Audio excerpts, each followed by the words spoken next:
news story from Reuters where the U.S. federal government is putting pressure on other nations in the world, saying, you will either give us the information that we are demanding about the people who want to get visas, the people who are looking to travel to the United States, or we're just not going to approve those visas. Yes. And they're talking about possibly biometric information and whatever other nosy, we're the state, we need to know everything kind of information they demand. Whatever arbitrary decisions they want. And again, the Trump administration is saying that these new requirements are needed to better protect the United States from terrorist attacks. However, former officials say much of the information sought is routinely shared between countries, including examples of passports and additional details about particular travelers that may present security concerns. However, John Sandweg, a former senior DHS official who now works with the firm Frontier Solutions, says that some U.S. allies are worried about privacy protections if the Washington government is seen as seeking information beyond what is already shared. He says, quote, I don't think you can ignore the political aspects of the unpopularity of the current administration that puts political pressure to stand up to the administration. The cable lays out risk factors. I wonder what they would do. I mean, how would they stand up? Would they just be like, well, sorry, citizens, you can't travel to the United States anymore because we're not willing to jump through their hoops? And here's an even bigger question. Would these other countries even have come out in opposition if it had been Obama? If it had been Hillary or whatever. Hold that thought. And I'm saying no, they would not have. This is another case protest against Trump. This is another case of Trump hate. I don't know. That's a good question. That is a good question. Let's talk to Perry though. He's on the line here, and our internet's back. Perry, you're on Free Talk Live in Needles, California. Hello? Yes. What I wanted to say is that I think that they don't go near far enough. If somebody believes in Sharia law, or they believe in if they're from these countries where they have terrorists and or even countries that have a lot of gang members, I think it should be. And believe me, I'm not for big government. So when Homeland Security came in, I wasn't really for it. But you're for. Let me just make sure I'm understanding what you're saying so far. You say on one hand you're not in favor of big government, but on the other hand you want to keep anybody out who is a Muslim. Well, I voted for Trump because I'm an American. Okay, I believe in this country. I believe in capitalism. I believe in liberty, less government, less taxes. Okay, that's where I'm at. I'm not a Republican or Democrat. I just believe in the Constitution. I believe in liberty. So you believe in liberty, except when it comes to the liberty of people who are Muslims who might believe in Sharia law. Do you even know what Sharia law is? I know that for a fact. That it's kind of a secret that they don't want out. No. But a lot of these Muslims. Well, wait a minute now. A lot of these Muslims, the men, they beat the women. They don't let them have a driver's license. They don't let them have passports to get out of their country. They beat the women very badly. Very badly. Okay, so I know some rednecks that wind up abusing people as well. Right. So should we ban rednecks from the country? I think that's a great idea, actually. This country would go down in population significantly. We've got domestic gangs. We've got problems in our own country. We've got racists. We've got problems. No, so you want to have a small government, but at the same time, you believe that the government should grow in the area of enforcing people not coming here. Well, I think that providing that they're coming here and they're actually not going to be taking welfare and doing all these things to bring us down. Most people coming here to visit don't take welfare. I'm talking about people that are from countries that have terrorism. Yes, we got to be careful because. So don't let anybody travel as a visitor to the United States if somebody from their country has participated in what you deem to be terrorism. Well, because you do understand that this is applying to everyone around the globe that just wants to visit the United States. People, I've never been to New York City. I want to travel to America and visit New York City and go to the Empire State Building. Or Disneyland. Or those people who are traveling here for 2 weeks on vacation are going to have to jump through all of these hoops and hurdles that are applying to people that want to move here for the rest of their life. And you're okay with that. because Trump and somebody might be a terrorist? Well, you got to be careful because it's going to ruin. Believe me, we won't even have any people who want to come over and visit us. We start getting blown up. We're going to lose everything. We're going to be done. Okay, so you believe that people are going to. It can't be like in New York. Perry, I just want to understand what you're saying here. You're saying you believe that there are right around the corner a bunch of people who want to blow places up in the United States, even though there's no real evidence that has happened significantly since 9/11. But you believe that there's this. What did Madonna say? What did she say? These socialist, communist Democrats that are out there. But didn't she say she wanted to blow up the White House? I have no clue what Madonna said. I don't pay attention to what Madonna says. But she lives here. So you're saying that there's all these... she should be shipped out of this country. She should be investigated by the Secret Service. Well, do you agree with that? I don't personally really Where would she be deported to? I love this country. On my mother's side, my family's been in this country since 1717. I love this country. I want to see it grow. Okay, well, if we're doing a genealogical penis measuring contest, my family's been here since 1609. Okay, all right. Perry, I need you to settle down here for a moment. I don't want to be blown up. I don't want to be blown up. It's fear-mongering what you're doing here, okay? What you're doing here with this I don't want to be blown up thing. Are you really that scared? I mean, when you walk out of your house... No, I'm not scared. I'm not scared, my friend, but... Well, then why don't you choose freedom? I mean, you say you support liberty. Look at these other countries that allowed them in. Are you looking at that now? Are you looking at it? Huh? The refugee countries, I think he's referring to. What about I know, but are you looking at it? Have you seen what they did to England? What are you talking about? That concert that they just had a concert here. Oh, you're talking about the blowing up at the Ariana Grande concert? That thing? Yeah, it just happened. Yeah, is that what you want here? Is that here's how you stop that from happening. You get the hell out of the troops out of the Middle East. How about that? Yeah. Not just the Middle East, the other 900 bases as well. What do you think about that, Perry? You think we can reason with those people, huh? You can think we can reason with... yeah, the first thing you do is you say, hey, we're going to stop blowing you up.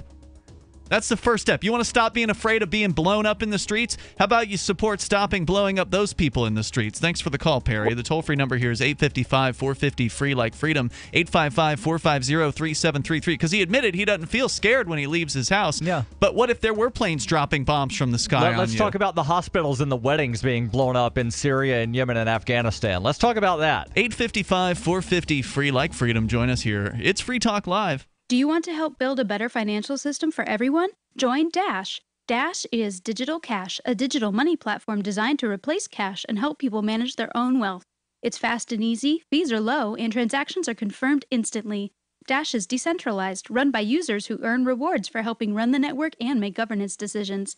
Dash is set up to succeed where other platforms have failed. Give it a try at dash.org.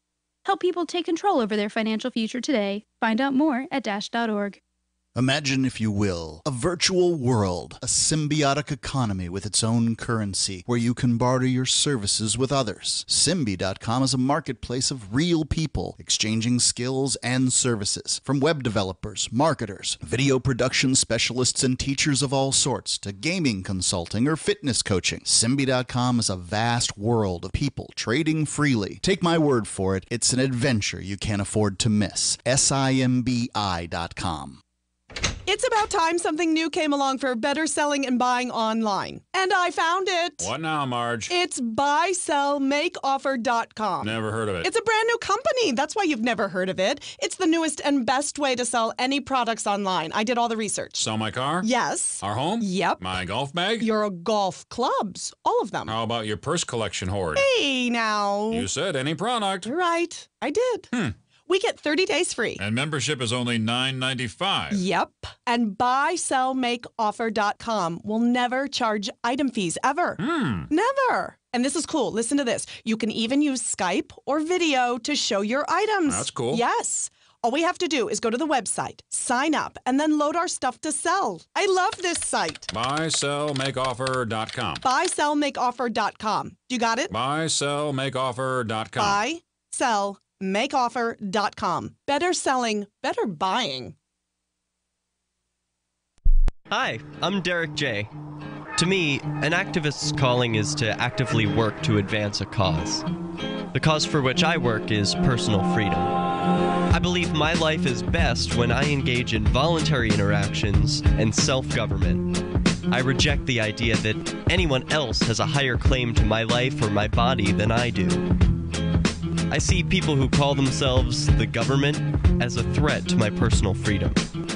I realize you may feel differently, but my relationship with the people who call themselves the government is completely involuntary. If Starbucks used some of its money to drop bombs, I wouldn't shop there. So why would I support the American empire? The empire does not require my consent. Derek J's Victimless Crime Spree. Watch it for free and order the Director's Cut DVD at victimlesscrimespree.com. That's victimlesscrimespree.com. Did you know you can watch Free Talk Live during our live show 7 days a week from 7 to 10 p.m. Eastern via our studio cams at cam.freetalklive.com? Plus, you can chat with other listeners while you watch, all totally free. Now that our live video stream is hosted by YouTube, our video archives will be online even faster. So be sure to subscribe to our YouTube channel. Listen, watch, and chat all free at cam.freetalklive.com. That's cam.freetalklive.com.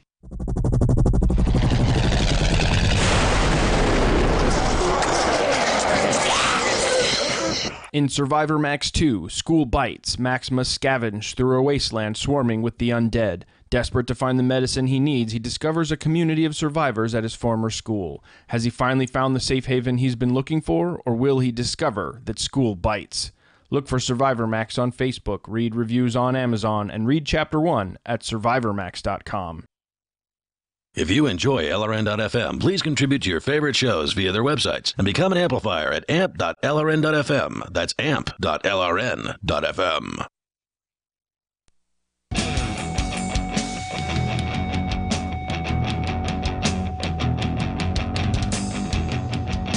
This is Free Talk Live. You can bring up anything you want. The number here, 855-450-FREE, 855-450-3733. You can join us online anytime over at freetalklive.com and enjoy the features we have waiting for you there. With you in the studio tonight, it's Ian. And Conan. And Darryl. And don't forget, if you want to help support Free Talk Live, you can shop with us at shop.freetalklive.com. You enter Amazon through the links you'll find there, Amazon US, UK, Canada, and just get your shopping taken care of and feel good because Free Talk Live gets a portion of the purchase price when you start your shopping at shop.freetalklive.com. Speaking of shopping, we still have to talk about Alphabay coming up, the Darknet market that was recently shut down by law enforcement. We'll tell you what happened ostensibly to its alleged administrator. But first, I think that last call deserves some more commentary.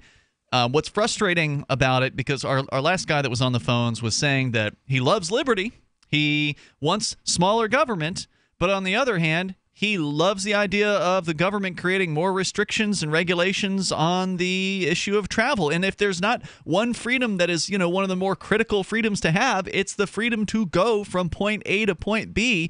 You cannot say you support liberty and then in the same breath or the next breath say that you want to see more restrictions. Well, if you say, I support liberty, but... Then you don't support liberty. Right. Because because the guy on the other side of the equation, the leftist, what was the guy's name? I don't remember. Perry. The left version of Perry would say that, yeah, we need these freedoms in this department, in this area, but not in this one. So they're both, sitting there constantly fighting over basically the freedoms and which ones should be taken from us and which we should be able to wield. There was a talk radio host that I used to listen to when I lived in Pennsylvania, and he had a rule, and he would repeat it often, of everything you say before the word but gets ignored. And it makes a lot of sense, because people like Perry will say, I believe in freedom, but Sharia law, blah, blah, blah, blah, blah, blah, blah, tyranny, tyranny, Muslims. Tyranny. Well, Bombs. then you don't support freedom. No, you don't. Or I support lower taxes, but we need to raise them in this guy. Then you don't support lower taxes. So just be consistent. Remove the word but from your vocabulary. And if somebody says but, then ignore everything they said before that. And I think that we were just alluding to the prime cause. The real thing that should be looked at is not who should we be keeping out of this country, but these terrorists. But why are they terrorists? Right. How do they get there? Was it you don't maybe get born? You don't get blow born up terrorists. their weddings? You bomb hospitals, the only hospital in like by 100 you mean mile, the government, the federal government. But of course, if within like 100-mile radius, kill their children, bomb civilian areas, all while saying we're fighting terrorists. No, that's how you wind up creating more terrorists. Sure is. But he's not getting that from his media, because what he heard was they hate us for our freedoms. The freedoms that, by the way, Perry's trying to take from us right. by enacting more regulations. He's unwittingly doing, the terrorists' supposed goal. Right? Yeah, and then taking the freedoms from you as well, because you, Conan, no longer have the freedom to go into the airport and wait at the gate for your loved one to get off the airplane. You no longer have the freedom to take a bottle of water through security. Right. You no longer have the freedom to do a bunch of things, all because of, the terrorist might fill in the blank. Because of fear. Yeah, it's fear coming from both sides, because if it isn't that's how they build the government. If it isn't folks in the Middle East that we should be bombing, we should be bombing people, or not bombing, domestic terrorists. But we should be going to war with Russia. Or domestic, and of course you have domestic terrorists, and of course you have Madonna, and then you have some of these sovereign citizens. Or you have whatever. some of these the homegrown terrorists, like the Sarnoff brothers or whoever else, or the guy who bombed the Grande concert. Wasn't he a British I citizen? I don't remember. But either way. Yeah, but there's always going to be something to be afraid of. Donald Trump wanting to send the feds into Chicago because of the gun violence, and all of these people that support the right to bear arms and supposedly believe in small, limited government are supporting sending in the feds what is he to Chicago to martial law? Curb the gun violence, take away the illegal guns in Chicago because there's gun violence. This is the first I've heard of this. I mean, I don't pay close attention to what comes out of Trump's mouth or the national news generally, but what was that sounds like something he would have just said at one of his things. He's not actually. It's not an actual plan. I don't think there's actually a plan, but there have been statements of send the feds into Chicago. I wonder what that would mean. And all the small government conservatives are all behind it because they love government guys with guns, as Mark has pointed out. If it's gun collection of people who they think are the gangbangers and whatnot, then it's all right. It's cool. Right. But as long as they don't take my guns, and then of course, but if this was to happen in the next year or so, they go into Chicago and they martial law and they start collecting all the guns. Sorry, redneck from the South who loves his guns and has the flag and whatnot. They're going to be coming you. You're next. Yeah. With your Molan Labe hat and your thin blue line flag, it's going to be one of those thin blue line guys that comes to take your gun. So what are you going to do? Keep paying your taxes. Back to the article from Reuters, and I want to reread the quote from John Sandweg, who's former DHS senior official, now works with the firm Frontier Solutions. He said, quote, "I don't think you can ignore the political aspects of the unpopularity of the current administration. That puts political pressure to stand up to the administration." And Conan, you asked the question of, would anybody stand up to Obama? Mm-hmm. And I say some people probably would, because it was the Obama administration that was wiretapping German Chancellor Angela Merkel.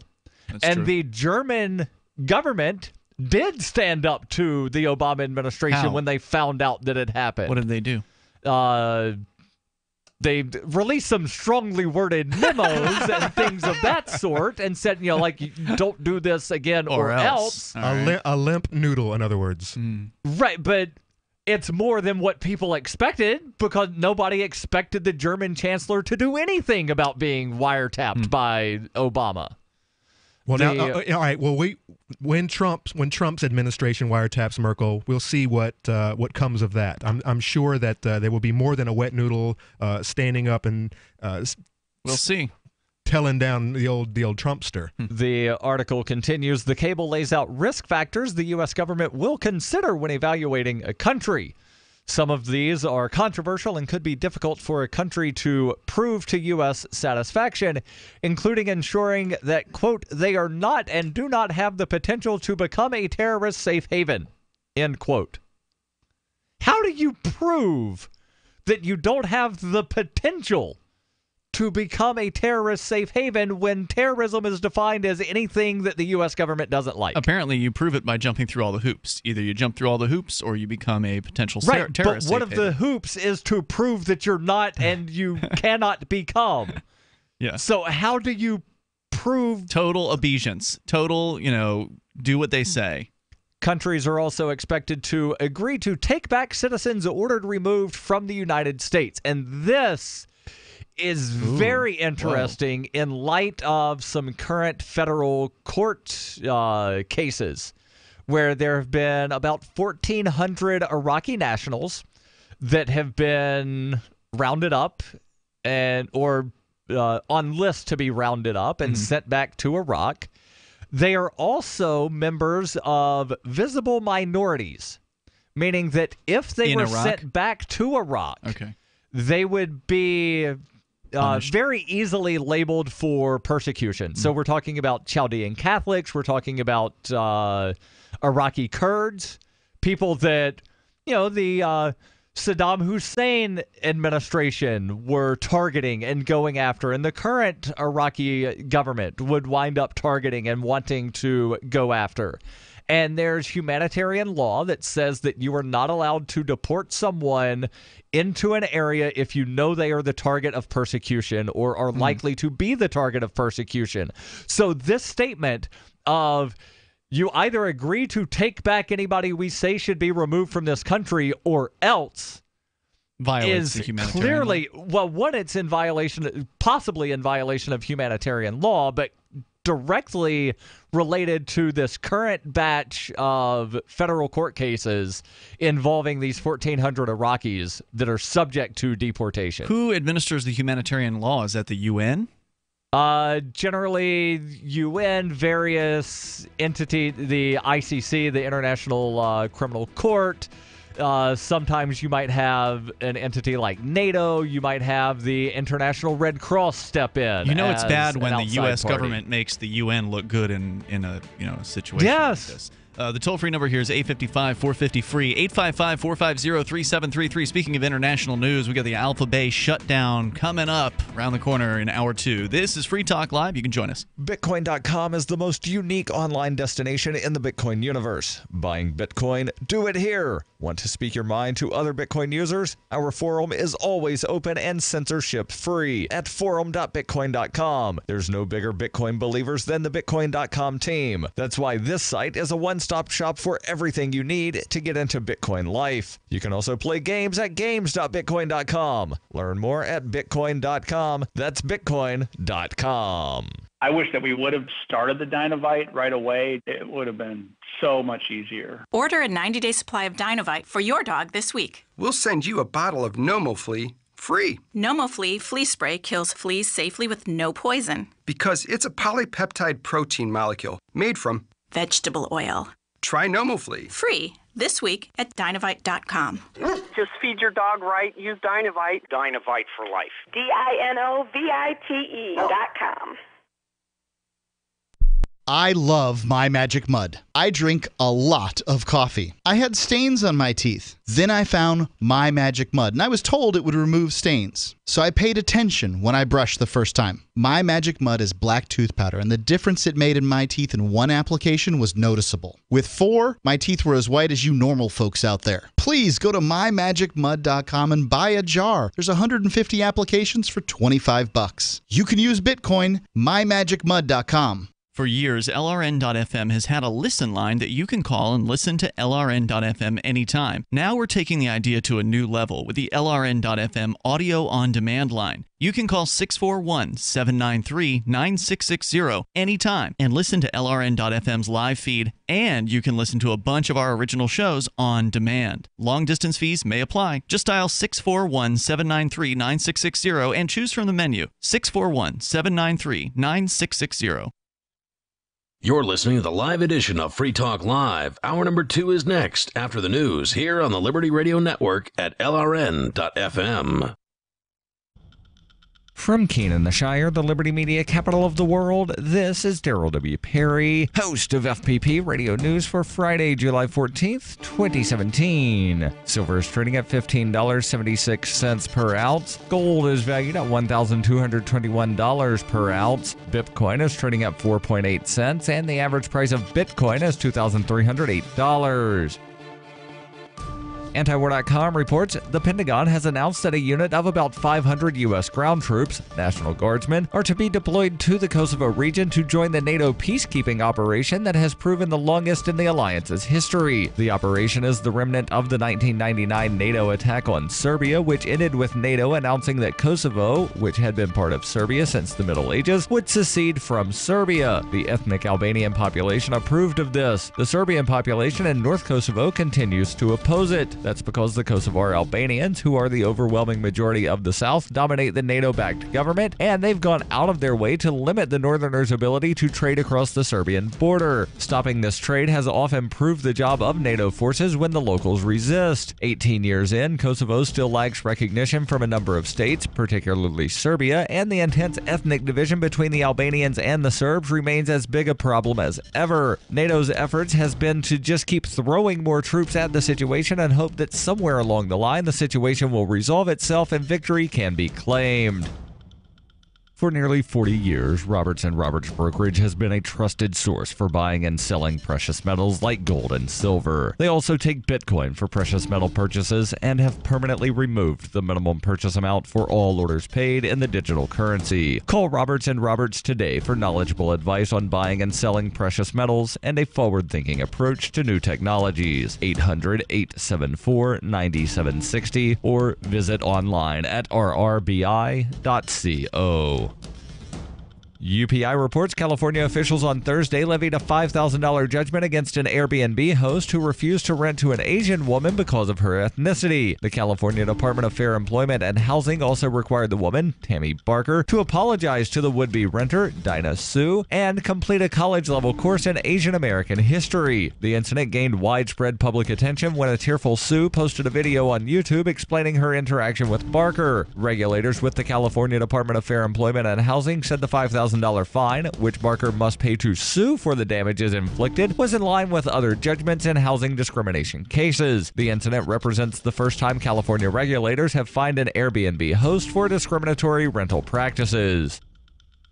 Born into a devastating world and raised among the crowd, the Cloudwalker assumes a new identity and begins the unrelenting quest for truth. Through the Journal of the Cloudwalker, he shares both the traumatic hardships and the eternal beauties of his experiences. Dear Society by the Cloudwalker is available from Amazon.com and all major bookstores. Reuters reports the U.S. State Department will require all nations to provide extensive data to help it vet visa applicants and determine whether a traveler poses a terrorist threat, according to a cable obtained by Reuters. Countries that fail to comply with the new protocols or take steps to do so within 50 days could face travel sanctions. The cable sent to all U.S. diplomatic posts on Wednesday is a summary of a worldwide review of vetting procedures that was required under U.S. President Donald Trump's revised March 6th executive order that temporarily banned U.S. travel by most citizens from 6 predominantly Muslim countries. The memo lays out a series of standards the United States will require of other countries, including that they issue or have active plans to issue electronic passports and regularly report lost and stolen passports to Interpol. It also directs nations to provide any other identity information requested by Washington for U.S. visa applicants, including biometric or biographic details. The cable sets out requirements for countries to provide data on individuals it knows or has grounds to believe are terrorists, as well as any criminal record information. Further, countries are asked not to block the transfer of information about U.S.-bound travelers to the U.S. government and not to designate people for travel watch lists based solely on their political or religious beliefs. The cable said this is the first time the U.S. government is setting standards for the information that is required from all countries, specifically in support of immigration and traveler vetting. The new requirements are the latest in a series of steps that the Trump administration says it is taking to better protect the United States from terrorist attacks. John Sendweg, a former senior official with the Department of Homeland Security, now with the firm Frontier Solutions, said some U.S. allies may worry about privacy protections if Washington is seen as seeking information beyond what is already shared.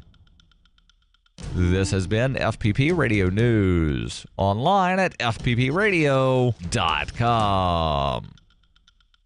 The couple told reporters this week that they routinely urge their son Patrick to devote all of his time and resources to his improv comedy education. We keep telling Patrick again and again that if you don't buckle down and start learning basic concepts like yes and the Herald now, nobody is going to take you seriously later in life. He has to start thinking about this now. The parents explained that he should try to get as much out of his improv training as possible by attending improv jams, forming a few indie teams, and doing as much bar prov as possible to keep himself warm for those upcoming Herald auditions. The fact is, if Patrick were on stage with his fellow improvisers, and one of them were to play, say, a supervillain who's afraid of mice, Patrick wouldn't even be able to identify the game in that scene, let alone respond in a supportive way.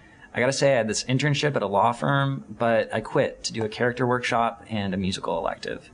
I think this is really gonna pay off for me in the long run. This is the Onion News Network.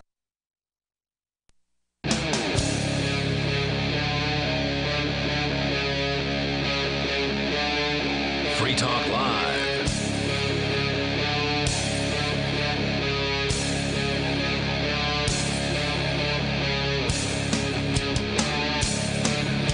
It is Free Talk Live. You dial on in toll free. Bring up anything you want. Our number here is 855-450-FREE, like freedom, 855-450-3733. With you in the studio tonight, you've got Ian. And Conan. And Darryl. And we've got Skype. You can Skype on in here. Skype username LRN.FM. Coming up, the news about Alphabay has been out there for, I'd say, a couple days now, handful of days. We haven't had a chance to talk about it yet. What is Alphabay? For those of you who are new to the idea, it's a Darknet marketplace. Sound scary? We'll tell you more about it coming up here in moments. 855-450-FREE is our toll-free number. That's 855-450-3733. Let's go to the phones to Ohio on Skype, where Stefan is on the line. Hello, Stefan. Hey, guys. How are you? Hey, what's on your mind tonight? I had another incident in the store on Wednesday, actually. We had talked about this a couple weeks ago, and you said you wanted to know what it was like to catch one of these people. Oh, okay. You mean the video games? People? Video game store. The video people. Gamer pirates. So you had a scammer. Yes, and you had wanted to know how it feels. 9 times out of 10, you will notice that everybody will pull out the same excuse, which is always the same. I found this at a flea market, and I didn't know it was fake. It just so happened to be in with these piles of other worthless games. Mm-hmm. And you hear that all the time. So for listeners that may not have been tuned in before, you work at an independent video game store in Ohio. And we found out about this on a recent phone call that you made, and I've been watching the NES Punk YouTube channel for a while, and he does a podcast called the Completely Unnecessary Podcast with a guy named Ian, who is I think an owner of a independent video game store, and they always have these crazy stories about all this, like, not piracy like you would think, but scam artistry, basically, where people will put fake labels. They'll print out reproduced labels onto old Nintendo cartridges to make like a game of Madden, some sort of very common game, or Duck Hunt or whatever, look as though it is a very uncommon game. Or they'll put in reprogrammed, totally brand new cards into these cartridges, into these old cartridges. And for the collectors out there, the collectors don't want, even though it's the same game, maybe, they want the original card. They want the original, McCoy, if you will. And so you were saying you have to like take apart every cartridge that comes into the store and identify things on the PC boards inside the cartridges to make sure that they are the genuine article. All right, so with that background, what happened? Well, you say you have to take apart every game. Usually it's only really valuable games that we'll do. So if somebody brings in like a Super Mario Brothers, it doesn't matter if it's real or fake. Yeah, because it's not worth anything. We've got like 100 of those laying around. Right. But what happened is this was a particularly bad instance because this guy brought in 4 different valuable games, and I kid you not, the labels look like they were printed on a standard desktop printer and put on with sellotape. What? So you didn't even have to open these ones up. You just saw right off the bat. They were junk. and he casually threw them in with like he had a couple of copies of like World Class Track Meet, Super Mario Brothers, and there just so happens to be a Snow Brothers in there, which is like a $400 game at this point. I've never heard of Snow Brothers. Me neither. It's this ridiculous game. Basically, you play as like a snowman and you throw a boomerang. Was it at NES? things. Is it NES? Yes, very late era NES, like 1992. But the second I tell him, I look at the box and I see these, and my blood is boiling. I look at this guy and I ask him why the heck he brought those in when the labels were clearly messed up, because I just wanted to see what his story was. And you know what he said? Flea market. My girlfriend gave these to me. These were her games. She had bought these for me, and because I'm a collector, and I'm thinking to myself, if you're a collector, Then you wouldn't know. Yeah, then you wouldn't be bringing them in here. Right. If he was a collector, he would have been, he would have told his girlfriend, hey, you got scammed because this is junk. This is total bunk. And the thing is, this is one of the worst cases of it, because most people who bring in like those fake labels, which doesn't happen all the time, but it's happening more frequently now, they get really high quality ones from eBay, because people sell these labels left and right, and it's absolutely insane. Anybody can go on eBay and just look up reproduction NES label. Yeah. They'll be everywhere. But these ones just look, and they even have like poor cut marks around the edge. It looks like somebody took scissors and then just sellotaped it down to make it look a little glossy, and there were like rips in the tape and everything. Now at this point, you pretty much know this guy is not an honest person. He's trying to slip. Do you tell him take a hike, bud, or do you say, all right, well, we'll take the legit games and give you whatever credit that we'll give you? At this point, I went into the back and asked the manager what to do, because there were some other games in there that looked legit, which could probably bring in a bunch. Like Contra isn't rare, but it's really popular. It's a good one. Yeah. Classic. And he came out. I expected him to tell him nicely to get out. He starts screaming at the guy, take your crap out of my store, and if you ever come in here again, we are calling the police. Damn. Do you guys make any purchases online? Do you buy like bulk packages of games? Do you even play around with that? Because I've done it before and it's never really worked out for me. On eBay, what we'll do is we'll sometimes contact the sellers and ask if they'll take a compromise on the deal, maybe, and buy multiple items of theirs that they have listed. But typically we don't. Because we have a couple of people who are regular resellers that will come in. They'll find stuff at a flea market, bring it in. We'll buy it off of them. So you've already got enough to deal with. Plenty. Pretty much. There's a group of like 4 or 5 people that come in like every couple of days with a bunch of stuff, and it's not just like. It's not just games we carry. We take like old action figures and such, but it's mostly retro video games. And have you ever had anybody 3D print an action figure and try to pass it off as some kind of old action figure? I have never seen that happen, and if I did, it'd be pretty easy to figure out, because most, home 3D printers, the filament isn't really high quality. So yeah, can they even do? Can the home 3D printers do different colors yet? I don't know. I don't follow the technology, so I don't know. You can put in different color filament. Can you? Usually, it's not like that. I mean, I suppose if you were to change out the filament with each layer, maybe you could do that, but that'd be hard. That'd be very time-consuming, right? Because, on a G.I. Joe or Star Wars figure or something like that, there's different colors involved in the figure itself. Not if it's a stormtrooper; those are all white. Darth Vader's all black. This guy, not quite.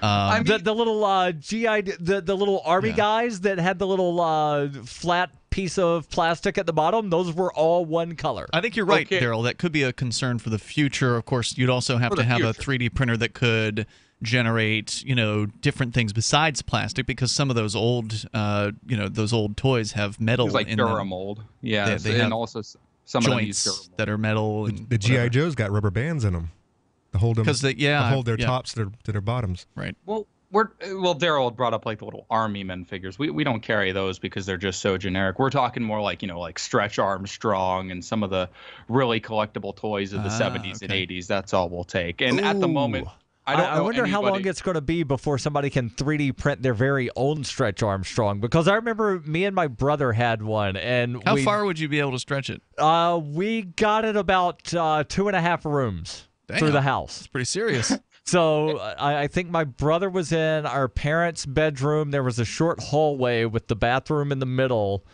And then our bedroom was on the other end of the hall, and we got it from just inside each room. And then did one of you let go? No, it ripped it in half. The fun fact about the Stretch Armstrong is my Uncle Mike, he actually used to eat the filling that was inside of them, apparently.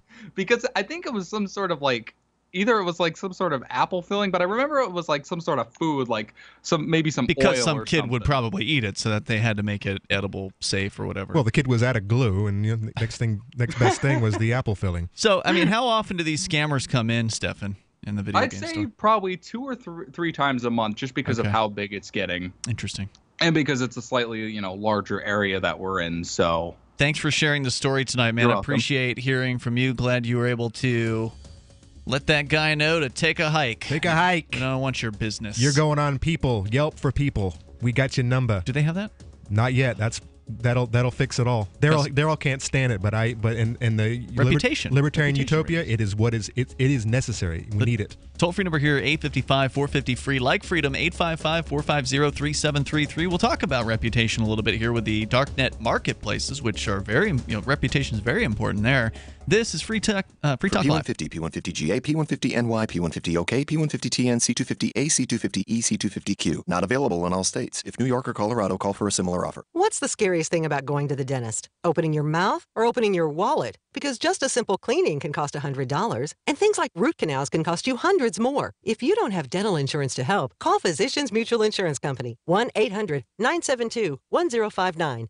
This isn't a discount plan or preventive-only coverage. This is real dental insurance that helps pay for checkups right away. So you can call today and get your teeth cleaned tomorrow. Plus, it helps cover the more expensive procedures you might need down the road. Fillings, crowns, bridges, even costly dentures. There's no deductible and no annual maximum. Your acceptance is guaranteed for one of these insurance policies, even if you're retired. There are no networks, so you can choose any dentist you'd like. Call now for a free information kit with all the details. 1-800-972-1059. That's 1-800-972-1059.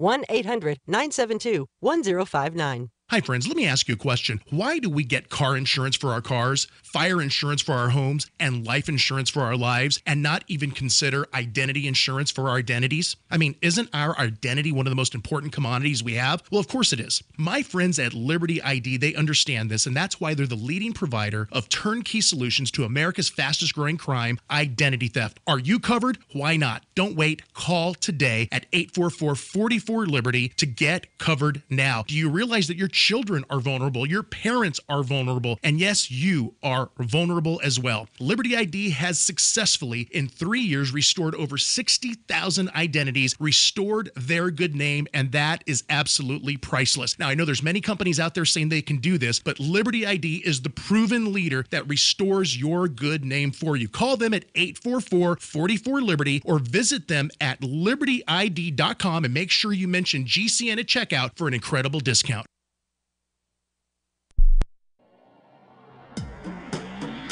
Free Press Publications is an independent, alternative media and publishing company founded in June 2009 with the mission of ensuring a free press for the freedom movement and is committed to spreading the message of peace, freedom, love, and liberty. FPP also gives new authors an avenue for publishing freedom-oriented material. FPP brings you daily news and commentary on the website fpp.cc, as well as a daily 5-minute newscast, FPP Radio News, and weekly news, views, and commentary in the FPP Freedom Minute and Peace, Love, Liberty Radio at fppradio.com, and the monthly newspaper FPP News at news.fpp.cc. Find FPP online at fpp.cc. That's fpp.cc, as in Creative Commons. The 3 most important things you can do for Free Talk Live are: 1, share 1 episode a week on Facebook or in some other social networking site. 2, buy the things you buy online through shop.freetalklive.com. 3, give $5 a month to the AMP program. You likely buy all kinds of things online. Amazon is the largest online retailer. You can get what you need at the same prices with free Super Saver shipping by going to shop.freetalklive.com. Please do your online shopping at shop.freetalklive.com. Ross Ulbricht was convicted in early 2015 of running the infamous Silk Road underground market. The Silk Road was a gift to humanity and helped reduce the harms brought on by drug prohibition. For this good deed, Ross has been sentenced to life in prison with no possibility of parole. Now, an appeal is Ross's only chance, and he needs your support. Please visit freeross.org, where you can contribute via various methods, including Bitcoin. Visit freeross.org. That's freeross.org. You're listening to the best liberty-oriented audio streamed around the clock, on the air, and online. This is the Liberty Radio Network at LRN.FM.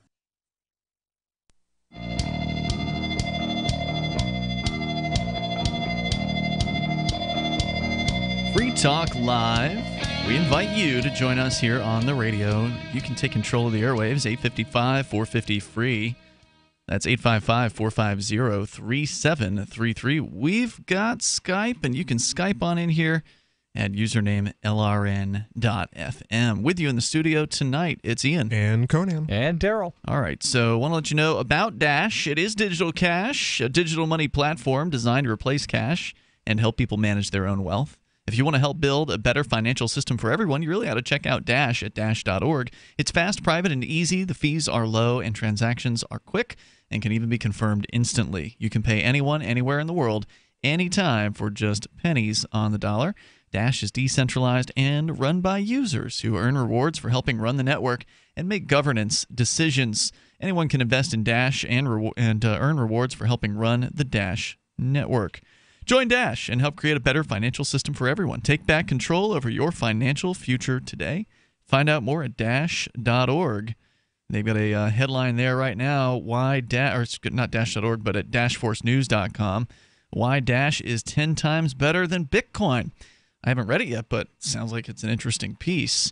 So head on over to dash.org, learn more about why there's momentum behind Dash right now. I've heard some exciting stuff from a couple of the Dashers in the area.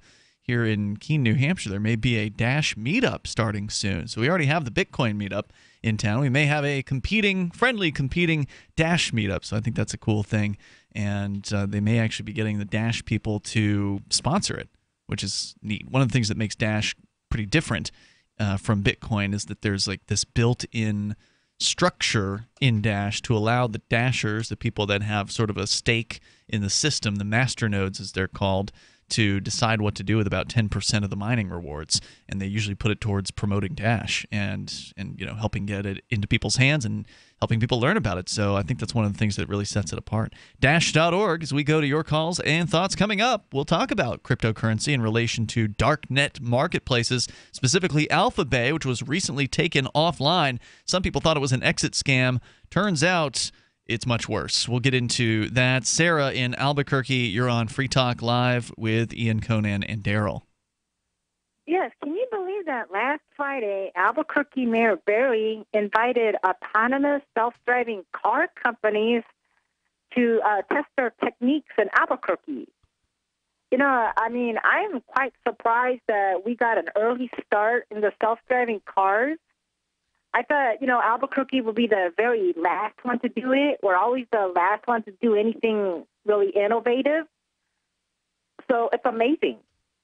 So you're amazed that the mayor has invited the companies to test in Albuquerque. Have they said they will test, or he just sent out a notice, or an invitation? Well, I have this letter. He was encouraging all city politicians to encourage self-driving cars. So I guess it means that I'm going to see self-driving cars being driven around here pretty soon. He invited them. So who knows how long it's going to take to get them out there and rolling out their cars. And you're very excited about the self-driving cars. You've called this show a number of times about them.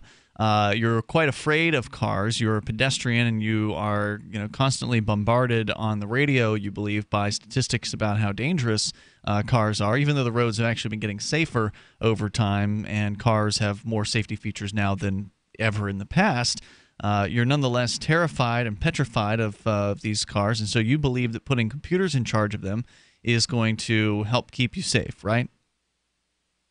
Right, and I'm just quite shocked that Albuquerque has asked to invite them this early, because we're like I said, the very last one to do anything progressive or any high technology, and we need it the most. Because Darryl, I talked to him yesterday. They ran over a guy at 10 o'clock at night. No, and Darryl, why did you run didn't someone run over? anybody? No, so Sarah called in last night to say that all the time people get run over by two cars simultaneously. The first car runs them over and the second car kills them. I've never even heard of that. Is it true? Not every time, but it's like almost every other year. Once a year, it's always like first car, the person got killed by two different cars from two different drivers. Okay, so once a year is a little night. different than every time, right? Well, she said once a year, every time, every other year. So she said multiple different contradictory things simultaneously at the same time, immediately after one another. That's But confusing. here in Albuquerque, the first car runs them over, and the second car runs them over too, and they're dead. You know what I mean? I hear this all the time. Except So, only you know, once a year, I mean, or all the time. the thing about or it both. is kind of like it's my dream come true. Because how many times did I talk about, self-driving cars killing kangaroos and moose, how they're going to detect Is that? there really a and- kangaroo problem in Albuquerque? Probably not. No, but No, it's that a was problem in last week when she was Australia. listening to Kind of Australia and programmed NPR. in. All right, right, so- so Over here's here, they have to program the alcoholic crossing the street. That's the problem. I'm curious about this mayor. Is he inviting these companies to Albuquerque as a publicity stunt, or is it maybe for compensation to use our streets? You pay us such and such, or is it? No, I do not know what the deal is. What the big motivating factor is, really. Because I mean, how do you feel about the fact that these cars might not be good to go just yet, and they're working the bugs out, so they might be more dangerous. You could be one of the bugs, Sarah. You could be the next bug. Sometimes you're the bug, sometimes you're the windshield. You might get hit by two driverless cars. Albuquerque Journal says that That'd be ironic, Mayor wouldn't it? Barry sent a strong message to companies developing and testing driverless technology. He issued an executive instruction directing the Department of Municipal Development, the city's legal department, and all other agencies of the city to promote self-driving vehicles in Albuquerque. He told the Albuquerque Journal, "It is in the city's interest to support the development and advancement of this technology. It makes sense from an economic development standpoint, from a public safety standpoint, and from a job creation standpoint. It can provide new research opportunities to our universities, and it sends a strong signal that we are a forward-thinking community." So it's just fluff. But it doesn't say necessarily if he's going to use taxpayer dollars to pay these companies to come into Albuquerque, if there's going to be some kind of tax incentive. credit, or if he's just saying, "Hey guys, We've got roads. Come on we've down." got roads and a lot of sunshine. Come over here." Sarah, thanks for the call tonight. Appreciate hearing from you. Good luck out there in the streets. Toll-free number is 855-450-FREE, like freedom, 855-450-3733.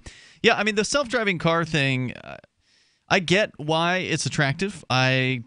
I would understand and I would appreciate being able to have more productivity time. Like, I like the idea of being able to catch up on emails or whatever instead of having to drive somewhere. But I also like driving. I like the ability to, kind of be in control of my destiny and not have, a machine doing that for me. And you want to talk about public safety.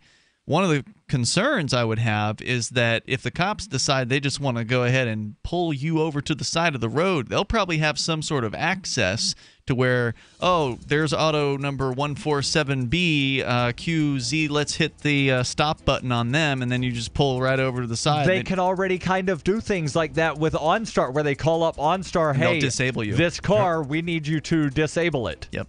So that to me is creepy. Scary. And 855-450-FREE is the toll-free number, 855-450-3733. Coming up, what's even scarier is what happened to Alphabay, the Darknet market. We'll tell you about that coming up. When you're young, you trade your health for wealth. In turn, when you're old, you trade your wealth for health. AirLife is here to help you save a little of both.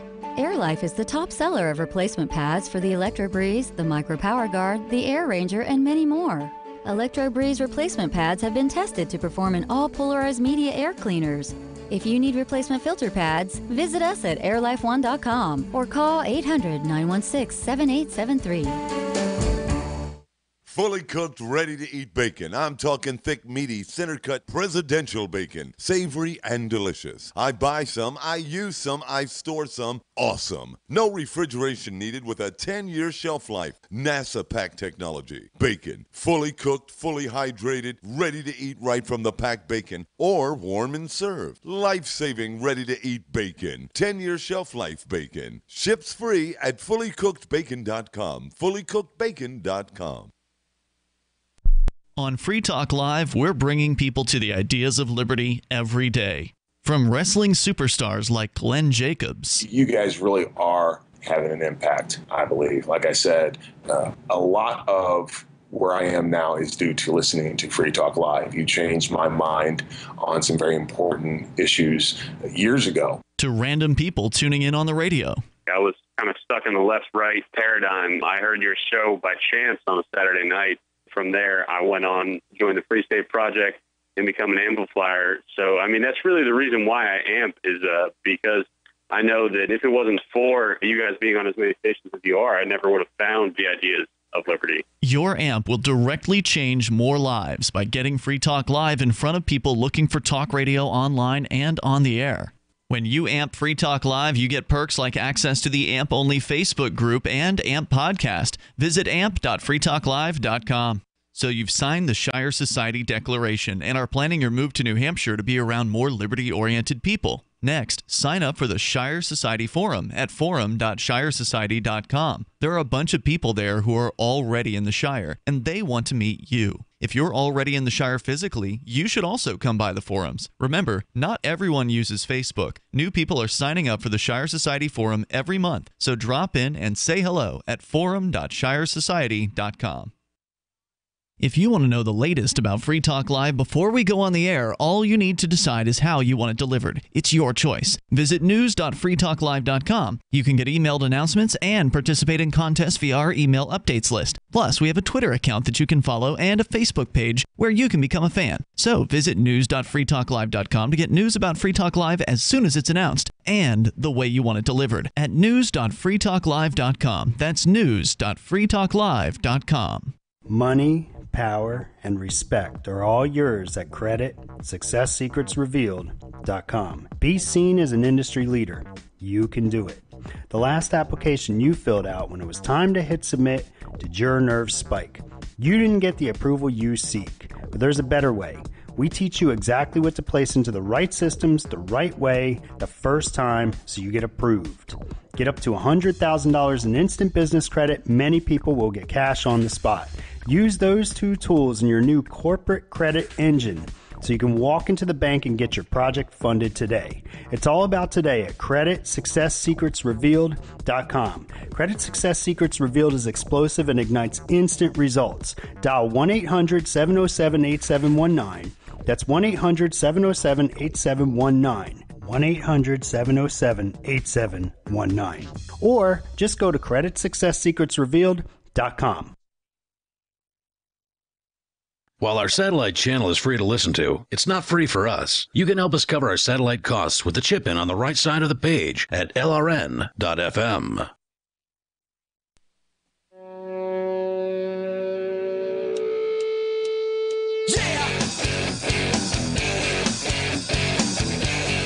It is Free Talk Live, and you're invited to join us on the radio waves here. Our toll-free number is 855-450-FREE, like freedom. That's 855-450-3733. We've got a YouTube channel.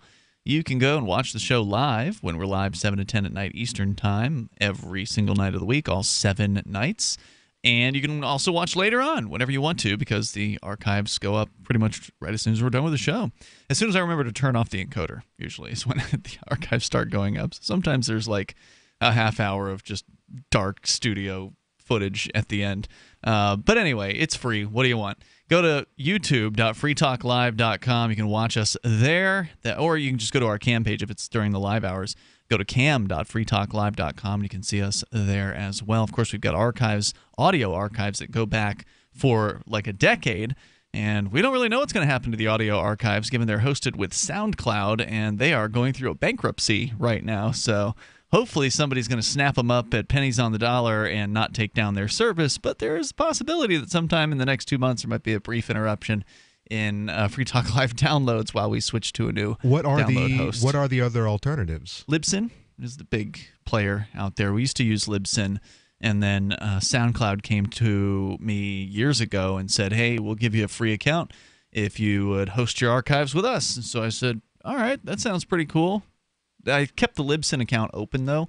So I've been paying for that just to host the back archives that were always sort of on Libsyn. I didn't want any of those links to break.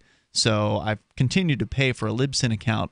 But what I haven't done is continue to upload archives to the Libsyn account. So, whenever I stopped using Libsyn, that's the last of the archives that were uploaded to it. I've just been sort of maintaining that level of whatever was there at that time. I'm wondering if something like one of the biggers would swoop down and grab up SoundCloud, like Google. Like Google, possibly. I mean, does Google have an audio upload? I don't know. I don't think so. And Brian Sovereign of Sovereign Tech, former co-host of Free Talk Live, he's speculating that somebody's big company will wind up it makes sense. snapping it up. There's probably some way to monetize it. Obviously, they've failed at doing that. But well, they do. I pay SoundCloud $15 a month to host all of the podcasts that I That's upload. true. It is a paid service for most of the people They have that a use it. paid service, so I don't see how they are failing to make money unless they are just that poorly mismanaged. It must be it, because I heard they had to fire like 170 people or something like that. Why did they have 170 employees? There you go. And what were they doing? And I'm guessing what were they doing with their money? If they're firing 170 employees, they had more than 170 employees. Probably more than 200 and something, I would guess, yeah. So anyway, so right now the archives are working. SoundCloud's still online. They haven't said anything to me or you, Darryl. They haven't sent out any kind of notice to tell anybody about this. I've not gotten anything saying, hey, just an FYI, you're going to need to find a different hosting service soon. Yeah, so which, we'll see. Luckily for me, SoundCloud's just one of two places that I upload all of my stuff. But you know what, Darryl? Spreaker. Isn't the last 3 gyms you went to, didn't they all close down kind of the same way? You just went in one day and there was a cardboard note on the window saying, sorry, we closed. But that happens. That's like a thing that happens with gyms. It happened to my mom back in the 80s. It's not just gyms. There was a restaurant here in Keene that called their employees at 2 o'clock on like a Tuesday and said, yeah, I know you're supposed to be here at 4 o'clock. Don't bother coming in for your shift. We're closing temporarily for renovations. Why do they always say that? I mean, I remember back when I was a kid, one of my favorite restaurants closed down, and they had that sign up, closed for renovations. And those bastards never reopened. And like every time I ever see closed for renovations, the place never reopens. There's a gas station here in Keene on West Street, the old Sunoco station. They don't station. even have gas pumps there anymore. No, but they had the sign up when they shut down, like, 3 years ago or 2 years ago now, that said closed for renovations. They took the gas pumps out, and now there's like graffiti up. So obviously, nobody's really renovating anything there. Right. Why do they do that? I don't know. They're not fooling anybody. Maybe they're fooling themselves. It's like, maybe, you know what? If saying that we're closed hurts too much, and we've been running this restaurant for the last 20 years, and I just can't bear to say that it's closed. But at least the Chinese restaurant that closed down, they were honest enough to say, we're closing. Yeah, we're going out of business. See you, bye. Renovations, like maybe they mean the renovations of the next owner who buys the place and has to renovate because they're completely changing the business model and putting something new in there. What level of renovations are we talking about? They changed the sign, they changed the owner, they changed the food. Well, when Wendy's recently in Keene they look closed down, different. and they closed for renovations for like 3 days, but they stayed open actually during most of it, didn't they? Yeah. They stayed open, and they, on the big giant plywood thing covering the front window, said, we are still open, please come in. There was the place where we used to have social Sundays here in Keene, where a new owner bought the place, and this was slimy. This was very slimy. So the new owner buys the place, tells all of the staff, we're going to close for like 3 weeks to renovate inside, and then we're going to reopen. They did close They and renovate. closed. They renovated, and then, 2 years later, reopened the place as a bookstore. Was it 2 years? It was a long time. I don't feel like it was that long. It was a long time. They did have it closed for a while. But yeah. It was at least a year and a half. Well, Alphabay is not closing for renovations in this case. They are shut down by law enforcement. And law enforcement, they didn't even put up their bragging page this time. Because a lot of times when law enforcement will shutter a Darknet marketplace or Darknet website, they'll put up their page with all their logos, their gang symbols, and they brag that this site was seized by a consortium of law enforcement agencies from all these countries, Interpol, FBI, whatever. In this case, they just Alphabay disappeared. I think it was last week or something like that. Yep. They apparently they went dark on July 4th, and many users understandably expected what's called an exit scam. Now, for listeners that don't know, we should probably define what a darknet market is. Do either of you want to take a crack at it? Yeah, Darknet market is an online marketplace on generally Tor or one of these other deep web sorts of things that you need special browsers to be able to get to. Right. You can't find it by going to Google.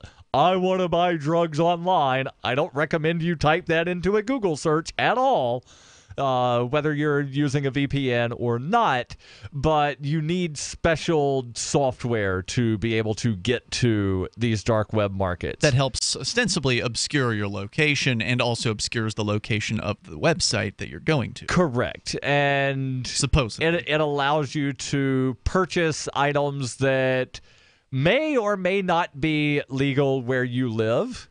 And I'm saying may or may not be because, there are books that you can purchase on these websites. Right, and some drugs may be legal. There are supplements that you can purchase. And yes, there are, things that are classified by various government entities as drugs. In some countries, some European countries, I know that tobacco is illegal. Really? They've snuff. banned it? I think it was Denmark or one of those. Yeah, so you can get pretty much whatever you want to buy on these darknet markets. Some of them had certain rules against certain product categories. Like I remember the Silk Road prohibited poison, so you couldn't sell poison.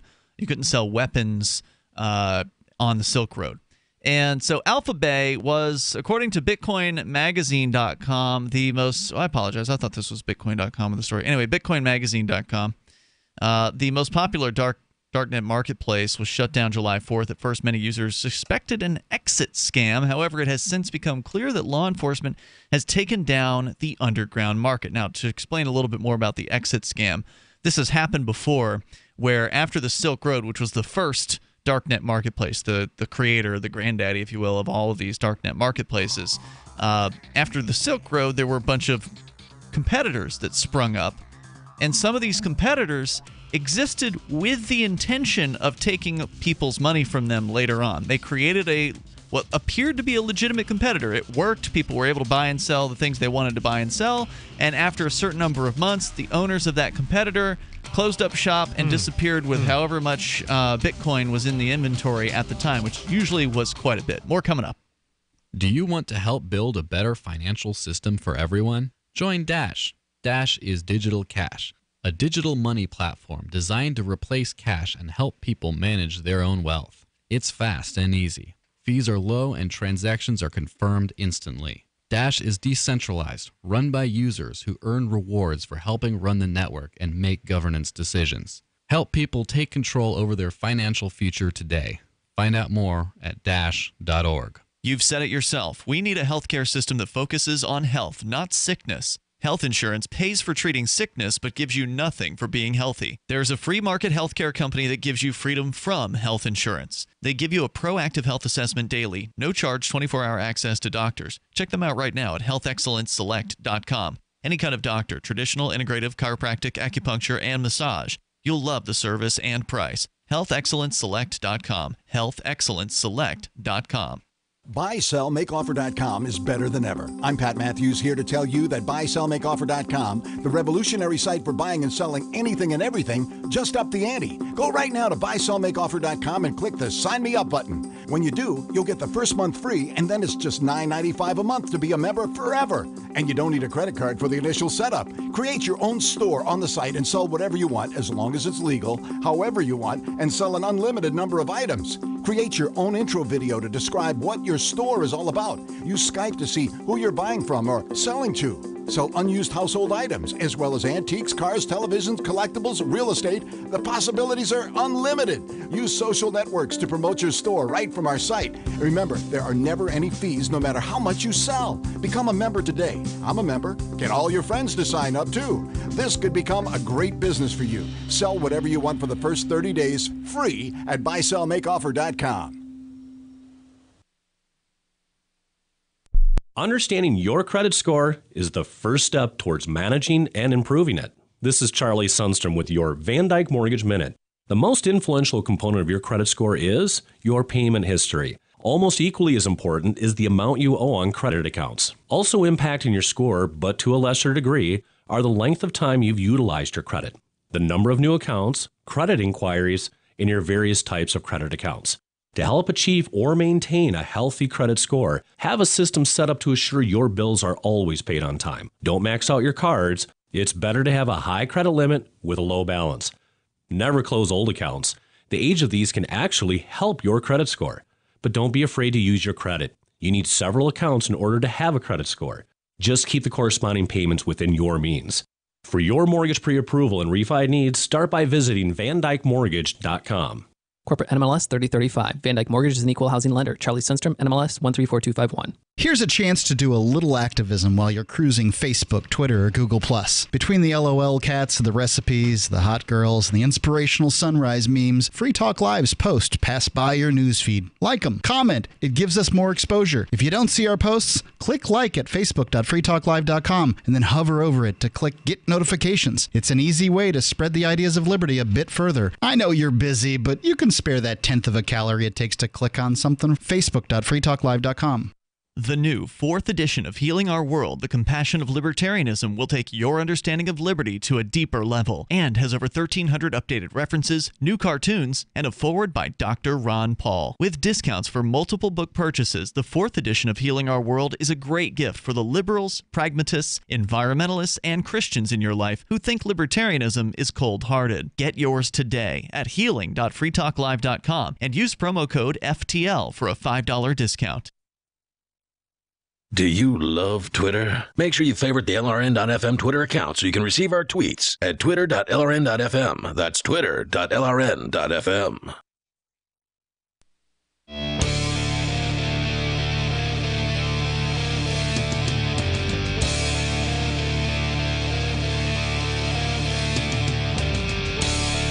It is Free Talk Live. You dial in toll-free and bring up whatever's on your mind. Our number here, 855-450-FREE, like freedom. That's 855-450-3733. We've got Skype, and our Skype username is LRN.FM. With you in the studio tonight, it's Ian. And Conan. And Darryl. We're sharing with you the fall of the world's top Darknet marketplace. As of the last week or so, the Alphabay has been taken down. We were just doing some digging there during the break to find out, how long ago was it that Alphabay was founded. It turns out it was December of 2014, so they made it for 2.5 years, basically, which seems to be about the typical lifespan of one of these marketplaces. The Silk Road started back in 2011, was taken down in 2013 in October. And other websites have been taken down since then, a myriad of them. I mean, I can't even remember all of them. So, these services, these Darknet services like Tor, the Onion Router as it's called, or I2P. I don't know if they've taken down any of the I2P-based sites, because I know Silk Road went up on I2P at one point. Or not the old Silk Road, but one of the newer Silk Roads. I think it might have been Silk Road 3, but I don't recall. And I2P is the competitor to Tor. Lesser used competitors. Correct. I mean, there's really only one major used one, as I understand it, and that's Tor. So right. Everything else is pretty lesser used in comparison, which is why it was interesting to see a Darknet market pop up on I2P in the first place. So Alphabay's been taken down, and it wasn't an exit scam, meaning that it wasn't somebody who was running the site for the purpose of scamming the users. I mean, maybe that was his eventual purpose, but if you're going to go for 2 solid years without doing an exit scam, you're probably not an exit scammer. Right. The exit scammers are people who develop a useful site. By all it seems to be working. The people are able to buy and sell the drugs or whatever it is they're looking for, and so it gets good reviews, and like people have good experiences with it, and they put their Bitcoin into it, and then they hold Bitcoin in the wallets there, and the site just accumulates a whole bunch of Bitcoin, and then when the administrators decide they're ready to cut and run, they cut the power or cut the internet connection or whatever, and then they unload all those Bitcoins. And in some cases, it's millions of dollars worth of Bitcoins. And then, of course, because they're anonymous, because all of the whole point of these websites is to maintain anonymity from both buyer, seller, and administrator. Because nobody knows who the administrators are, they've got names like Dread Pirate Roberts or whatever.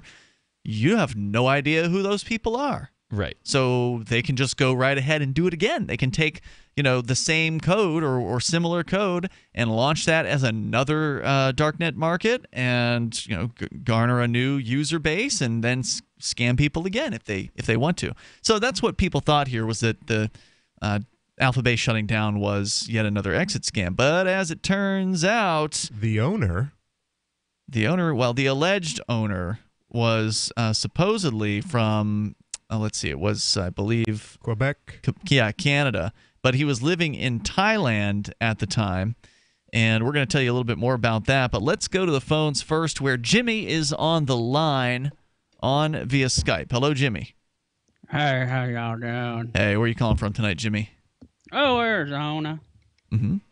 So what's going on? I just hadn't talked to y'all for a while. I wanted to call in. I like that old Conan. He's a good dude. We like old Conan, too. He's a good guy. He is, I prefer young Conan. Young one? Yeah. Well, I've been having a lot of trouble here lately. I want to give y'all an update. Tell me about it. What's going on? Well,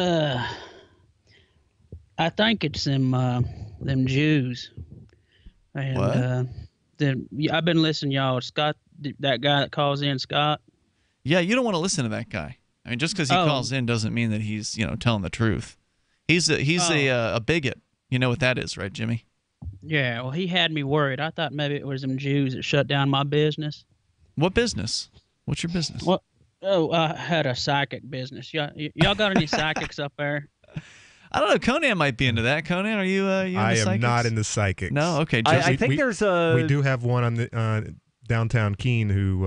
Yeah, right next to where we get all of our mail.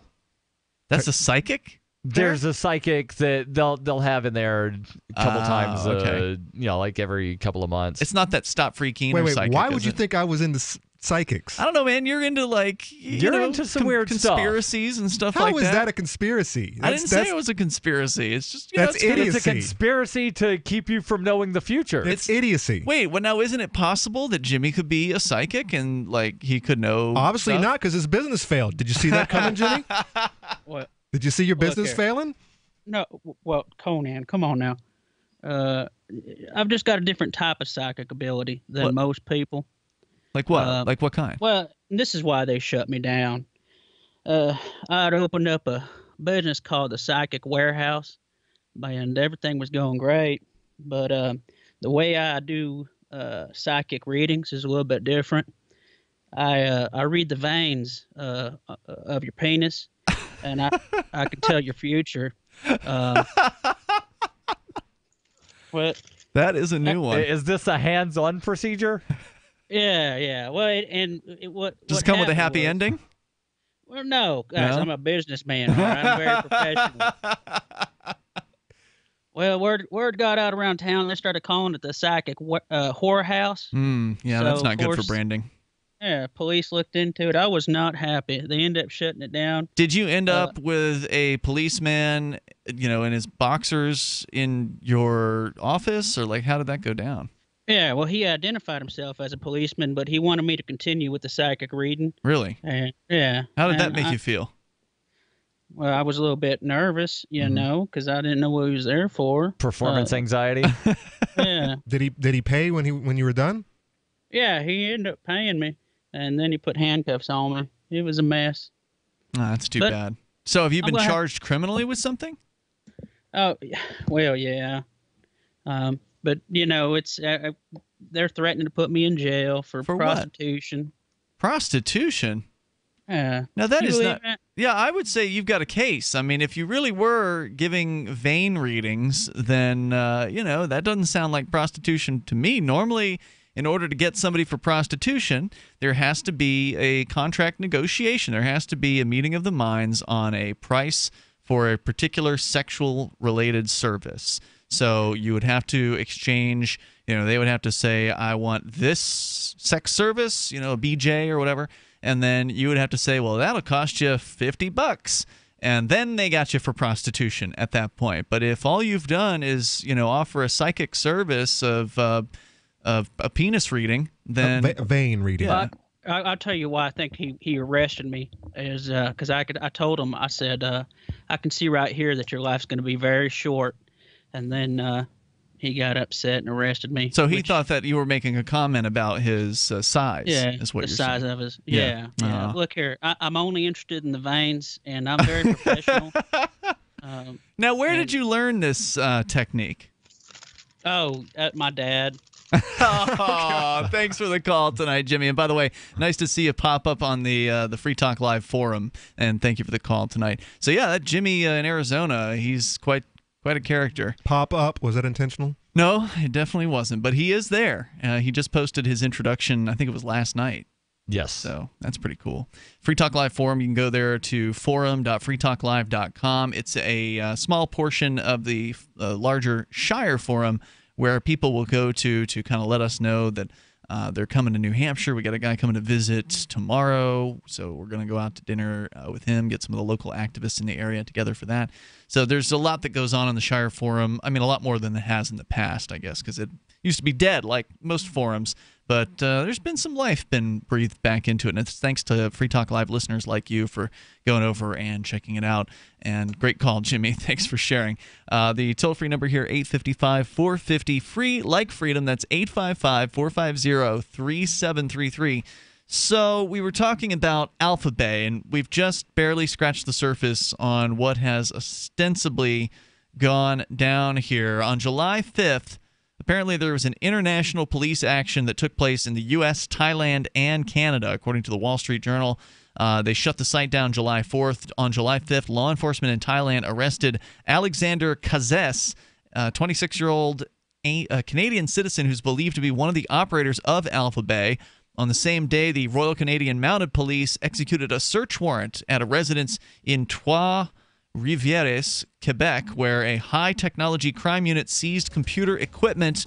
Melissa Sweeney, the spokesbureaucrat for the U.S. Embassy in Bangkok, states Kazes was taken into custody by Thai authorities, quote, with a view toward extradition to face federal criminal charges in the United States. However, he will not be facing any criminal charges in the United States because he never made it out of that Thai prison cell alive.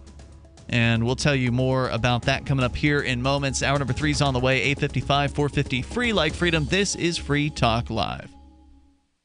You have probably heard about Bitcoin and virtual currencies, but you really don't know what to do next. Maybe you feel like they have already passed you by. Nothing could be further from the truth. Bitcoin is an emerging technology still. It's still in beta and it's sweeping the globe. All the information that you need to learn about Bitcoin is at bitcoin.com.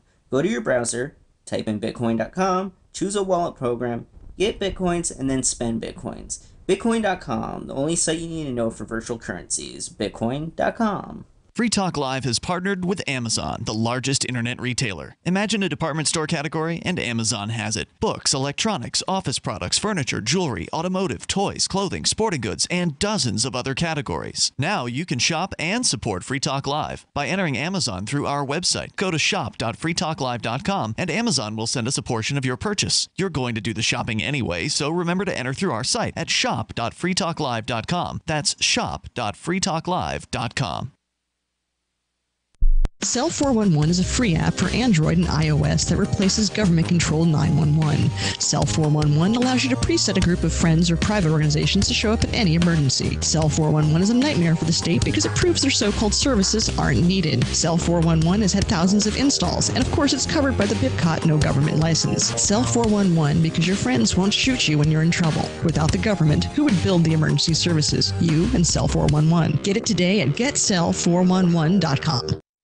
So you've heard all 3 hours of the latest episode of Free Talk Live, and you're still hungry for liberty-oriented audio content? Did you know that we have another 24/7 audio stream at LRN.FM? The Liberty Radio Network airs the latest episodes of some of the best liberty-oriented podcasts on the internet around the clock. In addition to recorded content, you'll also hear live shows like Free Talk Live, originating from our Keene, New Hampshire studio. So listen anytime at LRN.FM. That's LRN.FM. You're listening to the live edition of Free Talk Live. Hour number 3 is next after the news here on the Liberty Radio Network at LRN.FM. From Keene in the Shire, the Liberty Media capital of the world, this is Darryl W. Perry, host of FPP Radio News for Friday, July 14th, 2017. Silver is trading at $15.76 per ounce. Gold is valued at $1,221 per ounce. Bitcoin is trading at 4.8 cents, and the average price of Bitcoin is $2,308. Antiwar.com reports the Pentagon has announced that a unit of about 500 U.S. ground troops, National Guardsmen, are to be deployed to the Kosovo region to join the NATO peacekeeping operation that has proven the longest in the alliance's history. The operation is the remnant of the 1999 NATO attack on Serbia, which ended with NATO announcing that Kosovo, which had been part of Serbia since the Middle Ages, would secede from Serbia. The ethnic Albanian population approved of this. The Serbian population in North Kosovo continues to oppose it. That's because the Kosovar Albanians, who are the overwhelming majority of the South, dominate the NATO-backed government, and they've gone out of their way to limit the Northerners' ability to trade across the Serbian border. Stopping this trade has often proved the job of NATO forces when the locals resist. 18 years in, Kosovo still lacks recognition from a number of states, particularly Serbia, and the intense ethnic division between the Albanians and the Serbs remains as big a problem as ever. NATO's efforts has been to just keep throwing more troops at the situation and hope that somewhere along the line the situation will resolve itself and victory can be claimed. For nearly 40 years, Roberts & Roberts Brokerage has been a trusted source for buying and selling precious metals like gold and silver. They also take Bitcoin for precious metal purchases and have permanently removed the minimum purchase amount for all orders paid in the digital currency. Call Roberts & Roberts today for knowledgeable advice on buying and selling precious metals and a forward-thinking approach to new technologies. 800-874-9760 or visit online at rrbi.co. UPI reports California officials on Thursday levied a $5,000 judgment against an Airbnb host who refused to rent to an Asian woman because of her ethnicity. The California Department of Fair Employment and Housing also required the woman, Tammy Barker, to apologize to the would-be renter, Dinah Sue, and complete a college-level course in Asian American history. The incident gained widespread public attention when a tearful Sue posted a video on YouTube explaining her interaction with Barker. Regulators with the California Department of Fair Employment and Housing said the $5,000 fine, which Barker must pay to sue for the damages inflicted, was in line with other judgments in housing discrimination cases. The incident represents the first time California regulators have fined an Airbnb host for discriminatory rental practices. Born into a devastating world and raised among the crowd, the Cloudwalker assumes a new identity and begins the unrelenting quest for truth. Through the journal of the Cloudwalker, he shares both the traumatic hardships and the eternal beauties of his experiences. Dear Society by the Cloudwalker is available from Amazon.com and all major bookstores. Reuters reports the U.S. State Department will require all nations to provide extensive data to help it vet visa applicants and determine whether a traveler poses a terrorist threat, according to a cable obtained by Reuters. Countries that fail to comply with the new protocols or take steps to do so within 50 days could face travel sanctions. The cable sent to all U.S. diplomatic posts on Wednesday is a summary of a worldwide review of vetting procedures that was required under U.S. President Donald Trump's revised March 6th executive order that temporarily banned U.S. travel by most citizens from 6 predominantly Muslim countries. The memo lays out a series of standards the United States will require of other countries, including that they issue or have active plans to issue electronic passports and regularly report lost and stolen passports to Interpol. It also directs nations to provide any other identity information requested by Washington for U.S. visa applicants, including biometric or biographic details. The cable sets out requirements for countries to provide data on individuals it knows or has grounds to believe are terrorists, as well as any criminal record information. Further, countries are asked not to block the transfer of information about U.S.-bound travelers to the U.S. government and not to designate people for travel watch lists based solely on their political or religious beliefs. The cable said this is the first time the U.S. government is setting standards for the information that is required from all countries, specifically in support of immigration and traveler vetting. The new requirements are the latest in a series of steps that the Trump administration says it is taking to better protect the United States from terrorist attacks. John Sendweg, a former senior official with the Department of Homeland Security, now with the firm Frontier Solutions, said some U.S. allies may worry about privacy protections if Washington is seen as seeking information beyond what is already shared. This has been FPP Radio News, online at fppradio.com.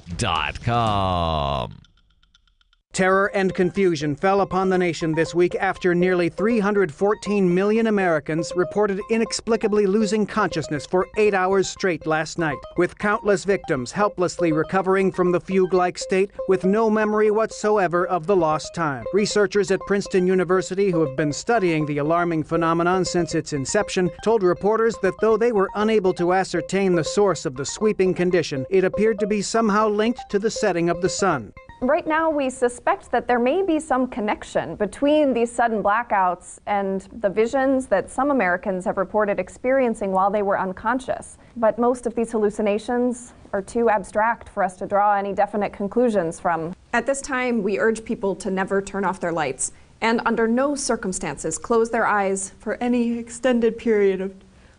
Oh, God. It's happening again. This is the Onion News Network.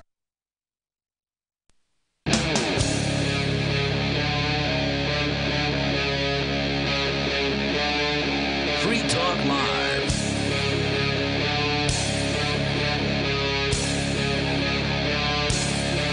It's Free Talk Live. You may dial toll free. Join us right here on the radio waves. Our number 855-450-FREE, 855-450-3733. With you tonight, it's Ian. And Conan. And Darryl. Telling the sad story of the fall of a once great Darknet marketplace, Alphabay, one of the top, arguably the top Darknet marketplace in the world.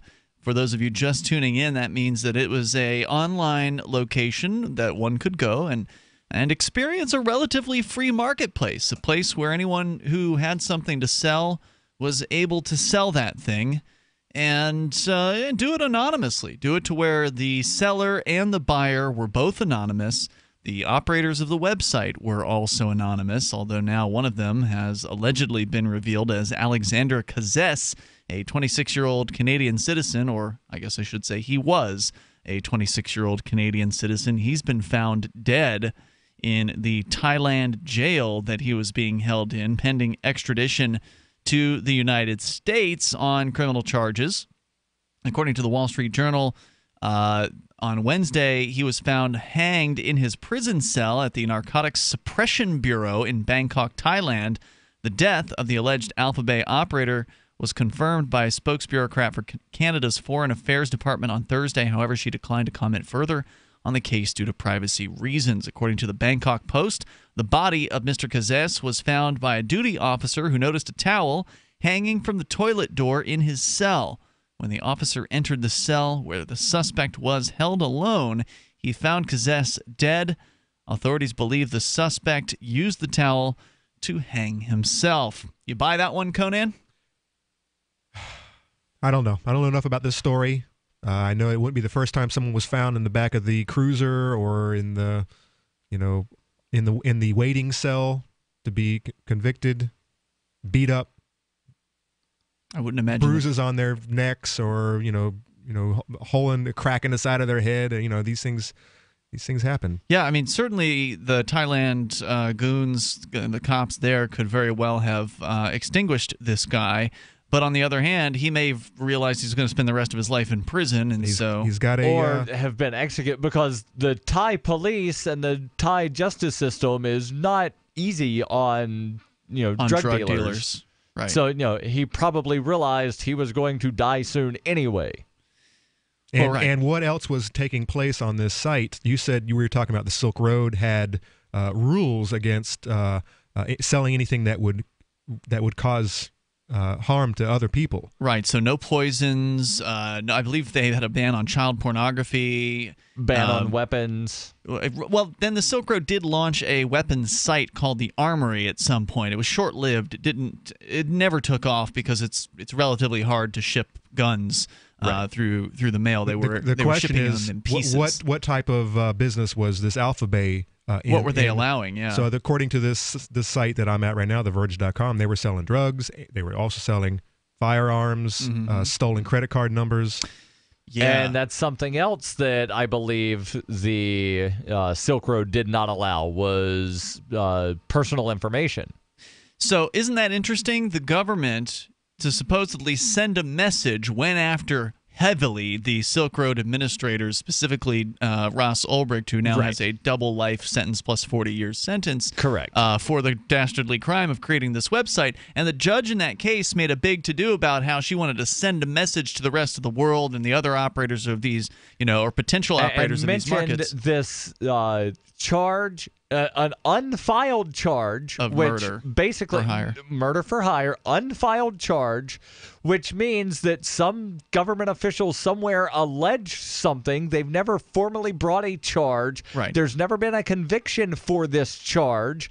But even if there was a conviction for this charge, when there's an alleged murder for hire where someone does not die, the sentence is 10 years. So because of this allegation of something that was never actually filed, never actually proven, it's double terrible. life sentence plus 40 years. Well, and beyond that, she would have, even if they hadn't dragged the BS murder allegations out, she still would have thrown the book at him to teach people a lesson. But the irony is that by shutting down the Silk Road, which had some level of standards as far as what they would sell, they then made room for sites like Alphabay, which weren't so discriminatory, where you could sell weapons, where you could sell maybe poisons or whatever else. Maybe there was no restricted category on Alphabay. I honestly don't know if they had any restrictions at all. I have seen the site. It was a nice looking site. The search function, operated very, very well. It was a very, very popular site for a good reason. It was a usable site, but maybe they made room for some dastardly people to come in when they got rid of Ross Ulbricht from running the Silk Road, is what I'm saying. The government created a worse problem than they originally had. The other question, of course, is, was Alphabay even legit? What do you mean? Or was it one of these exit strategies? Well, when there's an exit scam, the alleged operator does not wind up dead in a Thai prison. Well, that's what they're telling us, and I don't know this guy. Well, so are you saying that the guy didn't actually die in a Thai prison, that there is no Thai prison? Thailand doesn't even exist, does it? Well, it could be like, how far down this rabbit hole are you going, Conan? Could be some homeless bum they picked up off the street. Well, apparently Kazes does have a wife, so you might be able to ask her. He's been living in Thailand, according to BitcoinMagazine.com, for 8 years working as a computer programmer. The criminal court in Thailand issued a warrant for his arrest on June 30th at the request of U.S. law enforcement authorities. According to the Bangkok Post, during the arrest on July 5th in the Tawi Watana district of Bangkok, investigators seized 4 Lamborghini cars and 3 houses worth approximately 400 million bahts in total, which is nearly 12 million in U.S. currency. So, I mean, if this guy was just a regular old computer programmer, he sure was spending a lot of his money on Lamborghinis and houses. Alphabay was founded in December of 2014, taking the place of the Silk Road Marketplace, which was seized by the FBI in October of 2013. Now, remember, after Silk Road went down, it was about a month later that Silk Road 2.0 came online, and then about a year from that date, Silk Road 2.0 was also taken down. Silk Road 2.0 infiltrated from the start. That's right. That's right. Because the feds had busted one of the Silk Road 1.0 administrators quietly. They then subsumed his, or took over access to his administrative account. So the federal government then had basically a back door into the administrative level of the No, the they didn't have a back door. They had a front door. They had a master key. Yeah, but plus no one they knew left the windows open. Right, but nobody knew that they were doing that. So they had full access, administrative access to the Silk Road, and they kept their guy, their undercover agent, deep undercover there, thinking, making the rest of the admins believe that he was still, I forget the dude's who it was. I forget the person that they busted, but making them think that he was still that anonymously named character, because again, these are just anonymous usernames. You don't know who's behind that username. In fact, the Dread Pirate Roberts administrator account switched from different people over the time frame. We don't know how many people were Dread Pirate Roberts on the Silk Road, but it seems like it was at least more than one of them. And so anyway, somebody was still operating this administrative account. They were still doing their administrative duties. So the federal agent was in there acting as an administrator of the Silk Road all the way through the very end of Silk Road 1.0. And then when the old administrators from Silk Road 1.0 who hadn't gotten arrested, because first they just arrested Ross Ulbricht, then later they went after the rest of them. So the other admins, including the federal agent that you were talking about, Darryl, they formed Silk Road 2.0, which meant that there was federal infiltration from day number 1 or day number 0 of Silk Road 2.0. They let that one roll for a year before finally swooping in and busting, I think it was Blake Benthal, who ultimately took a plea deal. I wonder if he's been sentenced yet, because I know that Andrew Michael Jones, who was one of the Silk Road admins, who actually came here to Keene, New Hampshire, and visited our social Sundays at one point in the past, I wonder if he's been sentenced, because I've been checking in on that every few months to see, and last time I looked was like a month ago, and he had not been sentenced yet. So some of these cases are still in play. And then when they took Silk Road 2 down, it was the month after that Alphabay launched. And they've been going strong ever since until last week. We'll continue with more. You can share your thoughts. It's Free Talk Live. Warning. If you've recently declared bankruptcy, you're going to want to cover your ears, because there's an alternative to bankruptcy, and it could be better than you'd ever think possible. But if you've already declared bankruptcy and have missed this opportunity, you'll want to cover your ears now. Here it is. Right now, the company that has resolved more credit card debt than anyone in the U.S. may be able to settle your debt too. You could resolve your debt with one low monthly program payment. If you call right now and qualify, Freedom Debt Relief will show you how low your monthly program payment could be for free. Call now, 1-800-660-1581. That's 1-800-660-1581. If you're struggling with debt, this could be your answer. And the bigger your debt, the more money you could save. To find out for free how much of your hard-earned money Freedom Debt Relief could help you save, call now. 1-800-660-1581. 1-800-660-1581. 1-800-660-1581. Join me, George Norrie, in Joshua Tree, California, May 19th through the 22nd for the Contact in the Desert UFO Conference, a weekend of in-depth exploration into ancient aliens, human origins, crop circles, UFO sightings, and new evidence of ongoing contact. The conference will feature panels, lectures, films, workshops, and field work with leading experts, including me, Dr. Stephen Greer, Giorgio Tsoukalos, David Wilcock, Corey Good, Graham Hancock, Linda Moulton Howe, Jim Mars, Michael Tellinger, Eric Von Daniken, Doc Wallach, and many, many more of the biggest names in ufology. Joshua Tree Retreat Center offers the perfect place for sightings through the clear desert sky. Last year, hundreds saw several real craft up there, as we reported on Coast to Coast. Tickets to Contact in the Desert are available at contactinthedesert.com. That's contactinthedesert.com, or by calling 323-721-1743. That's 323-721-1743. The Free State Project has reached its goal of 20,000 liberty lovers who've pledged to move to New Hampshire and get active to achieve liberty in our lifetime. Perhaps you're trying to figure out what part of New Hampshire should be your destination.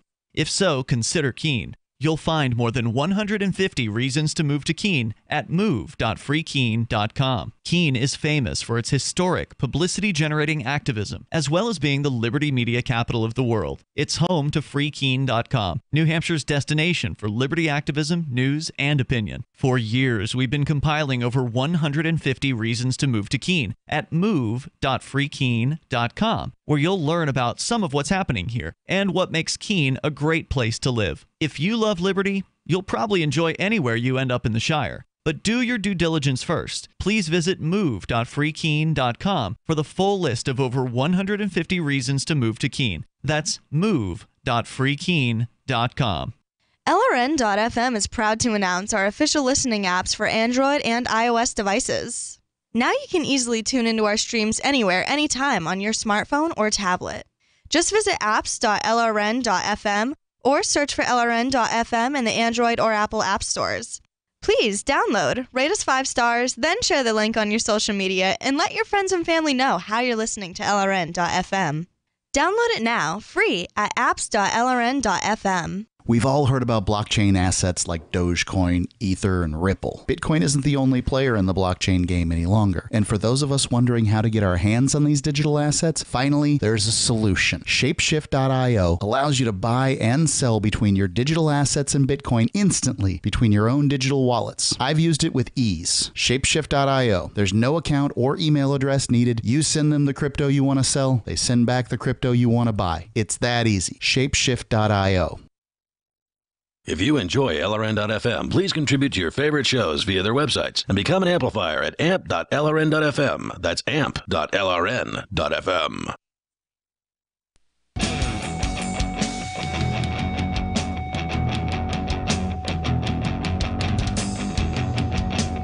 All right, it's Free Talk Live. You can join us here on the radio. Our toll-free number is 855-450-FREE, like freedom. That's 855-450-3733. And we're talking about the fall of Alphabay, the up until about a week and a half ago, the most popular Darknet marketplace in the world, where thousands of people on a daily basis were trading Bitcoin. Wasn't Alphabay one of the ones that started taking Monero? I think so. I think they made headlines, and they actually boosted the Monero price. Like, Monero shot up as soon as Alphabay announced they were officially going to take it. Monero is one of the competitors to Bitcoin in the Darknet, or not Darknet, but in the cryptocurrency sphere. So I was just looking a moment ago at Blake Benthall, who was ostensibly the administrator of Silk Road 2.0, which again was a predecessor of Alphabay. So Silk Road 1.0 got taken down, and then a year later they took down Silk Road 2.0, which was easy for them because they were in on it from the get-go, the federal government. And Blake Benthall was the one who was getting all the news headlines as the alleged administrator. But I was wondering, whatever happened to this guy? Because Silk Road 1.0, Ross Ulbricht, he got a lot of press. We followed that story very closely here on Free Talk Live, all the way through his trial. Some of our hosts went to the trial and, were watching it and protesting outside. So there was a big deal surrounding that. And, the news headlines of Blake Benthall getting arrested just sort of fizzled out. I mean, he got some headlines initially when the site was taken down and he was arrested, but after that, it just kind of disappeared from view. And so I pulled up Pacer, which is the federal government's federal court system search tool. Yes. And it's a terrible tool that, at the very least, it will give you the information, but they charge you page by page for whatever it is you want to see. They will give you $15 worth, I believe, per quarter for free. I think it's $25. Has it gone up to $25 worth? Okay, I thought it was $15, but anyway, they'll give you some amount of money's worth of free. And there's also a browser plugin called Recap. Yep. To where if somebody has looked at the docket that you're wanting to look at, you can view those things for free. Right. Because they're scanned and put into the public archive. Correct. And mentioning Ross Ulbricht, he was recently moved out of Manhattan. The family was not notified. Really? Until a couple of days later. He's now in Colorado. At a Supermax or something like that? Where they put him, do you know? I'm on the Free Ross website where they have finally been able to update the mailing address. USP Florence High. Well, we knew something like that was coming. Somebody had said that they were likely going to move him because now that he's been finally he's gone through his first level of appeal. Still got another appeal or two that he can do, and supposedly they are going to do another appeal. Right, so. But the fact that they've moved him, but he's been sentenced, so he can be moved around completely across. Well, he was sentenced before the first appeal. That's true. But the fact that they've moved him completely across the country from Manhattan to Colorado means mom's got to move to Colorado. Yeah, now. Mom's going to have to wind up moving, and it's not going to really be easy to correspond with lawyers in Manhattan that are filing things in Manhattan. What was the last update on Blake on the Pacer? Well, that's what's weird, Conan. So I'm on Pacer. I've got the docket here from Blake Benthal's case, which opened back in 2014. And then in 2015, so now more than 2 years ago, in March of 2015, there was an affirmation in support of the government requesting a 30-day continuance until the 22nd of April 2015. There's no further entries since that time. You got a deal. He's living under an assumed name somewhere. He snitched everyone out, and he's living comfortably somewhere. That's what makes I'm very curious to know what that means, and I think it could very well be something like you're suggesting, Conan. And there's of course no news coverage of what happened to Blake Benthal. Darryl, you said you found something about a partner of his that might have been sentenced to 8 years. Yeah, I am not on that page anymore, but one of the other guys that was the one that wasn't a Fed operators wound up getting 8 years after pleading guilty to distribution of cocaine, heroin, and methamphetamines. Oh, I see.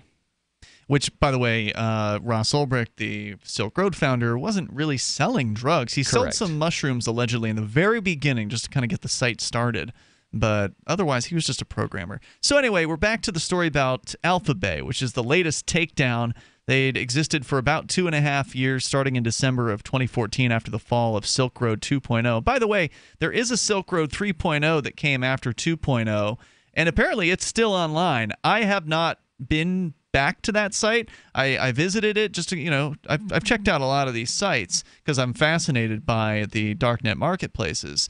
And my first thought about Silk Road 3.0 is, well, we know Silk Road 2.0 was infiltrated from day one by a federal agent. There's no reason to believe that Silk Road 3.0 is also not infiltrated from day one. Yeah, who in their right mind would want to use that brand? It's amazing. It's tainted. But yet it's one of the top 5 sites right now, according to...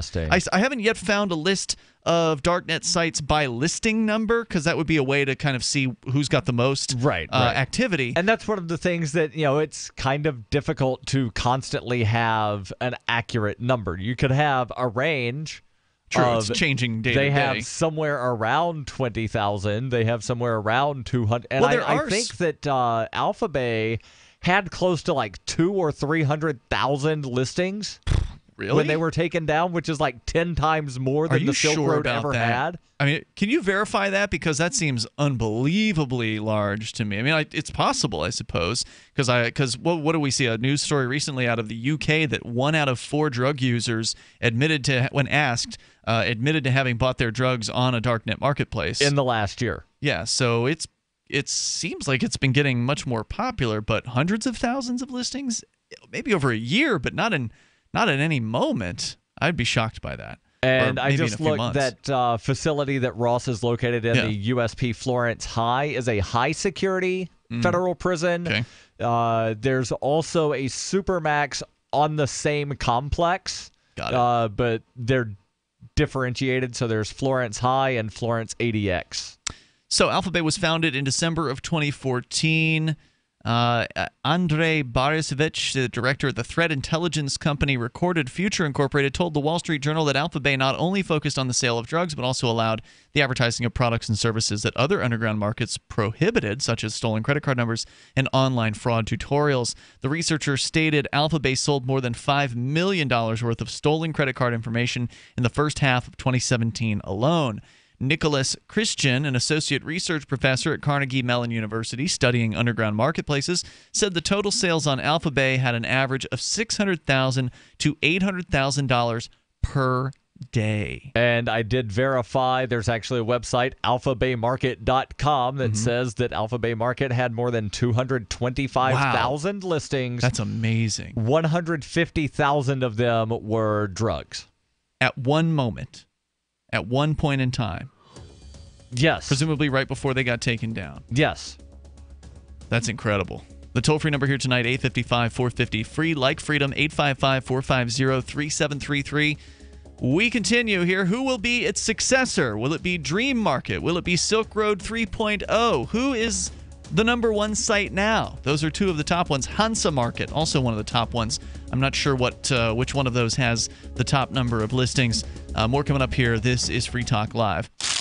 Ralph, remember when you said you were going to start paying more attention to your health and now you're eating potato chips? Just a few. A few, okay, but you should be eating Superberry's Aronia berries. Aronia what? Aronia berries from superberries.com. They're known for having one of the highest levels of antioxidants that helps with overall wellness. Go to superberries.com/radio. And right now we get a free smoothie recipe book with our order. Plus we can save $4 at checkout. Wow, look at all the benefits of these berries. I know, Ralph, I know. Choose health. Eat purple. Superberries.com. If there's a toxic chemical, biological, gas, smoke emergency while traveling at home or on your job, are you protected? Are you prepared? There are over 400,000 fires in the USA every year. Up to 85% of all deaths in a fire are due to smoke inhalation. 3 minutes without air and we as humans will die. Be prepared and escape safely with our Safe Escape smoke hoods, giving you up to 60 minutes of breathable air protection. Order yours online at ase-safety.com. That's ase-safety.com. And get up to 40% off plus free shipping. This is Michael Dean from the Freedom Fiends. I've run websites since 1996 and have used over a dozen web hosts in that time. AgristHosting.com is the only one that hasn't broken my heart. Agrist Hosting's uptime and service is stellar, and their DDoS mitigation is the best I've seen. That's important because if you tell the truth in this world, you'll ruffle feathers. And some people will try dirty tricks to silence your voice. No matter what the haters hit us with, Agrist Hosting keeps our websites online. If you have a mission-critical commercial presence or a world-changing activism site, you cannot tolerate any skullduggery. So go with agristhosting.com. Have a WordPress or blog site, but you're not satisfied with performance or uptime? Or just want raw hosting? Want to pay with Bitcoin? Agrist Hosting specializes in high-performance hosting with personalized service. Go to agristhosting.com and click on the button that says Get Hosted. That's agristhosting.com. There's no better app for tracking the value of cryptocurrencies than CoinCap. I've had a lot of apps for tracking Bitcoin, but none that's ever been able to track 500 digital assets at once. Their best feature is the Altfolio. I love this thing. You enter how many Bitcoins, Ether, Dash, Doge, or whatever else you have, and it tells you how much your crypto is worth. You can watch yourself get rich. If you have crypto, go right now to coincap.io, or you can use the Apple Store or Google Play to get the app. I love CoinCap. coincap.io. You may already know about the Free Talk Live audio-on-demand phone line at 641-793-9660. Did you know that not only can you listen to Free Talk Live via your phone, you can also leave a message and have it delivered to Free Talk Live's hosts? To leave us your thoughts, just dial 641-793-9660. That's 641-793-9660. Press 2 for Free Talk Live, and then hit 0 to leave your message. Is spreading the message of liberty, cryptocurrency, and peace around the globe worth $2 per month to you? As you may already know, in addition to our internet feed, LRN.FM broadcasts on free-to-air satellite across North and Central America, as well as Sub-Saharan Africa. And we've been available on satellite for free 24/7 since 2010. The LRN.FM free-to-air satellite signal is reaching some of the most oppressive regimes in the world, and there's no doubt our ideas are making an impact. You can learn more about the channel's impact by watching the 3-minute video at fund.lrn.fm. If you'd like to help free minds globally with our ideas of liberty, cryptocurrency, and peace, you can donate as little as $2 per month via fund.lrn.fm. You can help us continue and expand our satellite broadcast to multiple continents. Visit fund.lrn.fm today, and thank you for your help. Don't forget to share the link on social media. That's fund.lrn.fm. You can put the Liberty Radio Network on the air in your area. Visit broadcast.lrn.fm to learn how. Broadcast.lrn.fm.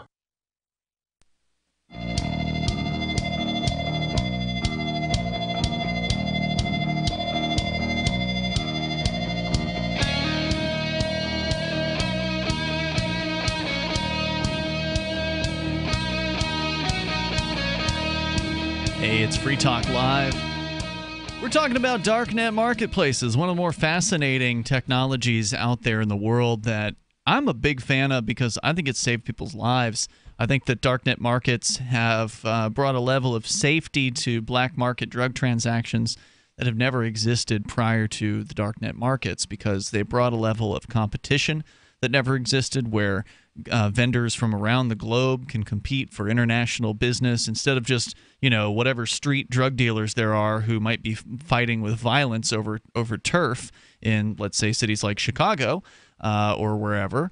You have a group of anonymous people who are still in open competition with one another for price and quality and service on these Darknet markets. They all have ratings that and that's the biggest thing, because on the streets, if you buy something from, Johnny down the street and he says this is, 100% pure fill in the blank, and you get it tested and it's 90%, and you go tell Johnny, hey, your stuff's only 90%. Why'd you say it's 100? He's going to not wind up saying, oh, sorry, I was wrong. If you're lucky, he only punches you in the face. Or you do find a good Johnny on the street who actually sells legit stuff, and he gets taken down 2 weeks later, and then you've got to go find another guy. Which is hard to do. Not only that, but it's the whole thing of you can actually give reviews honestly without having to worry about your personal safety. That's a great point. Yeah, so there's a lot of different things that the Darknet marketplaces because let's just say instead of you going to Johnny and saying, hey, Johnny, this stuff was bunk, you tell all of your friends, and then it comes back to Johnny, hey, I've heard you've been S-talking me. Right. Yeah, that's bad. You've been ruining my reputation, Conan. I think it would be very interesting, and they have enough drug warriors out there doing their thing, using taxpayer money, fighting this never-ending war, to just do a real simple, do some simple data collecting, and so heroin is the big thing right now, all the deaths, all the fentanyl deaths. Yeah. And to go through all the casualties and see how many of them were street purchased versus how many of them were bought online.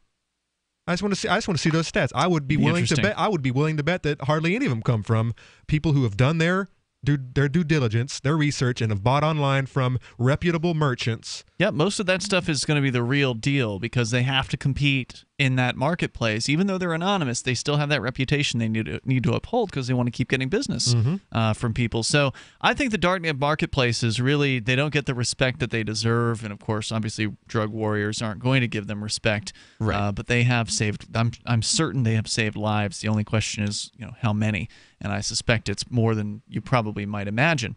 But Alphabay's gone. Does that mean it's the end of Darknet marketplaces? Well, no, certainly not. Although we are having... It's the Hydra. You cut off one head, and 5 more are going to pop up. Especially if you can make millions of dollars every year. $600,000, $800,000 per a day. That's total sales. So they were making, let's say, 3% of that.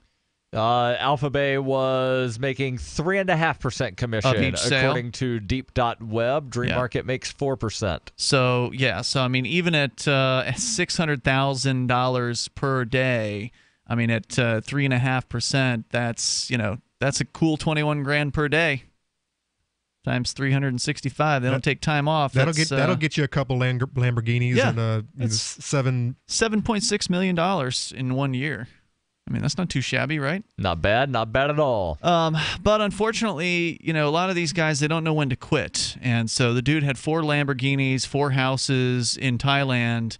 And had he just said, when he got his second Lamborghini and his second house, had he just said, you know what, I think it's time to call it a day. And he could have sold his interest in the site, or he could have just shut the thing down. Right, and that was going to be my question is, how do you wind up, getting out? Because if you just close down the site, Then everybody put a notice up. Oh, this was a scam. Blah, you don't blah, do blah. that. You do what they did with the Agra marketplace, which is, to my understanding, the most successful competitor to Silk Road. They started up at the very end of Silk Road's run, the first Silk Road, and they ran for 2 years, maybe 3, somewhere in the, again, it's 2 to 3 seems to be the length of time these things tend to max out at. But Agra Marketplace, which is an interesting name, it suggests that the administrator might actually be a libertarian, because Agora is a fairly common theme within the libertarian movement. Agora is also the Greek word for marketplace. Yeah, so he called this thing marketplace. Yes, that's correct. But listen to Guy over here. But it's an indicator that it's likely somebody who's a libertarian, because the grammar patriot. On the Silk Road, Ross Ulbricht and some of the admins there were libertarians. Ross even had a book club, the Dread Pirate Roberts book club, where he would recommend libertarian reading for the people who are on the site. And so that's just my speculation. I don't think it's an uneducated guess, Darryl, given that one of the admins of the Silk Road came to Keene, New Hampshire and hung out with us. We didn't know this at the time. Right, but that doesn't mean that one of the admins of Agora Marketplace... No, it doesn't mean that. But given that that's a word that you really only hear in libertarian circles, I would say that's a pretty fair So how did the guess. marketplace exit out? They put up a notice saying they were going to close down after 3 weeks. And they gave everybody the opportunity to pull their listings. To pull your stuff out. So, and they did what they said they were going to do. They said they were going to close in 3 weeks, and they closed it down, and they never came back. And there was speculation that they had gotten wind that they were being investigated or whatever, because a lot of times, as we saw with the Silk Road, there were undercover agents for the federal government who were selling information to the Silk Road about the investigations that were going on. So it wouldn't surprise me if somebody somehow at the Agro Marketplace caught wind, maybe from one of the federal agents for a payoff, that they were being investigated and said, you know what, we've been in business for 2 years. This has been a success. Let's call it a day. And then they gave their 3 weeks notice, let their users take their Bitcoin out of the system, and shut it down and never came back. Whereas every other site either gets taken down by the federal government or they do an exit scam where they run with people's money. I don't know of any others. Maybe there's been one. I mean, I haven't kept close tabs on them because there's dozens of these sites now, so you couldn't possibly follow along with all of them. But, back in the day, there was only a handful of them. And so it was easier to kind of keep tabs on them. But I don't know of any other sites that exited honorably, right? Like there were people who were either busted and they had to close, or they, were stealing money from people, except for Agro Marketplace. Anyway, some of the users on the r/Darknet Markets subreddit on Reddit blamed the vulnerabilities of Alphabay for the shutdown of the website. One independent researcher, Guern, wrote, quote, an AB vulnerability leading to an IP leak or other de-anonymization issue would not be a surprise. How many bugs were there over the years reported here in this subreddit? Seemed like private messages were leaked every couple of months, and for every bug you see, there's a dozen you don't. I started being surprised a long time ago that AB was still around, and AB means Alphabay, was still around, outliving so many apparently better run Darknet markets, having neither exit scammed, nor been hacked, nor been raided. Perhaps its time was simply up. Yep. And so that is the end of Alphabay. But again, as I said, who will be its successor? Which of the top Darknet market sites is going to take its place at the top of the rankings? There's one called Dream Market. There's another called Hansa. There's Silk Road 3.0, which just screams federal honey trap. I'm looking on Deep.web. There's one called House of Lions Market. That's a new one, right? New-ish. I was reading the ones that are considered the top markets. Apparently, it used to be known as Leo Market, and then in the forum, there's a note that says limited opportunity for Alphabay vendors. So they're trying to be recruiting vendors from Alphabay. Right. So if you want to join us here, you can weigh in with your thoughts. Our number is 855-450 free, like freedom, 855-450-3733. According to darkwebnews.com, the top 5 markets were Alphabay, Dream Market, Silk Road 3, Crypto Market, which is linked as down, and then Hansa Marketplace. Those were the top ones. And then below that, there are literally dozens more. So there's plenty of choice out there in that marketplace. You can join us here and take control of the airwaves. It is Free Talk Live. Moments remain. Enough time for you. Dash is digital cash, a digital currency designed to replace cash and help people manage their own wealth. It's fast and easy, fees are low, and transactions are confirmed instantly. Pay anyone, anywhere in the world, anytime, for just pennies on the dollar.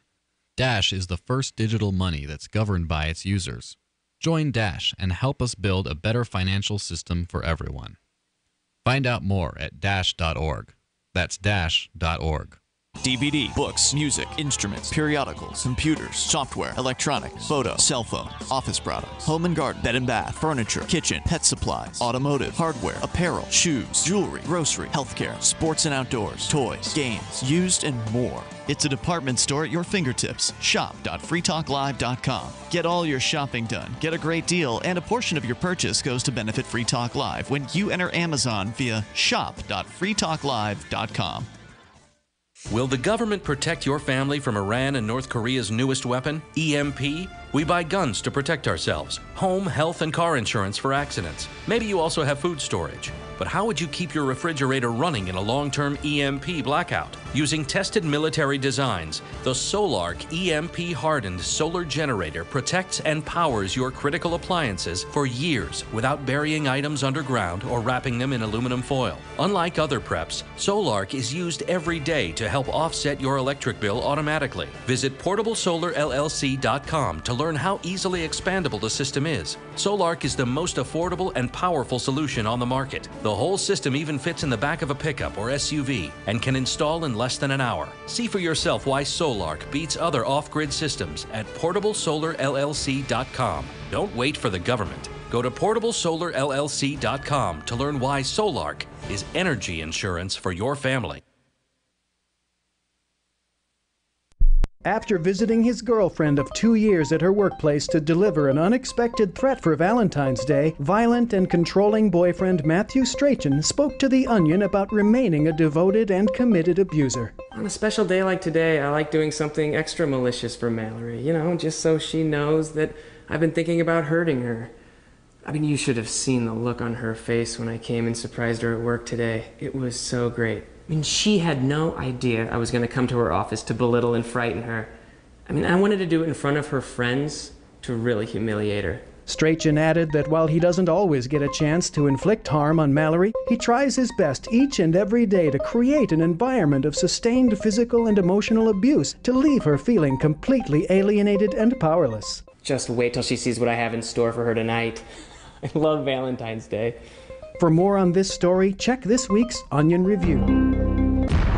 This is the Onion News Network. There are lots of ways to listen to Free Talk Live. Our podcast has been around since podcasts began, and now the FTL feed is loaded with content besides our full show archives. Did you know that we make it easy for you to customize your podcast subscriptions? We have different feeds, one that includes only our full shows, one with just the Daily Digest, and one with just the Edgington Post. You decide what you listen to. It's quick and easy to customize your feeds at feeds.freetalklive.com. That's feeds.freetalklive.com.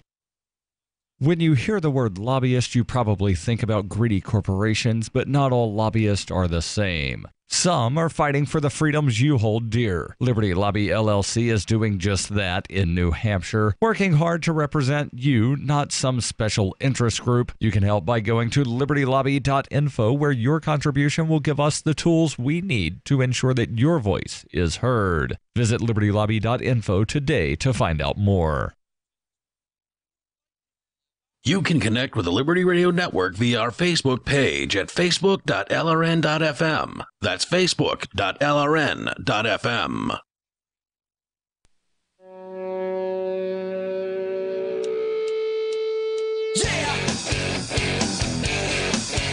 It's Free Talk Live. You can dial on in toll free and join us here.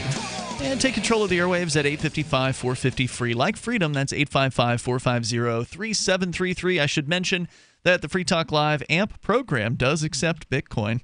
So if you've been thinking about getting behind Free Talk Live and supporting us for $5 a month, you can also do that with Bitcoin as well as your credit card or PayPal. So head over to amp.freetalklive.com, ampamp.freetalklive.com. If you appreciate the news coverage of important events to liberty-minded folks that we do here, the opinions, the pro-freedom viewpoints that you get 7 nights a week here on Free Talk Live, then please get behind the show. Help us get this message of freedom and peace and liberty on as many radio stations as possible, into as many internet connections as possible.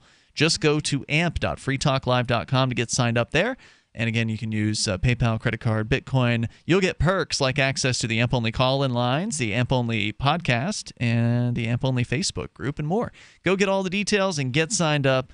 And also you get the new perk, which is the AMP badge, the Free Talk Live badge for the new Free Talk Live forum. So the other forum members will know that you are a Free Talk Live amplifier. But it doesn't grant you extra rights because badges don't grant extra rights. That's, at least at this point, the case. Over at AMP, amp.freetalklive.com. Let's go to the phones and then a little bit more about Darknet marketplaces. But first, Randy in Oklahoma. You're on Free Talk Live. Hello, Randy.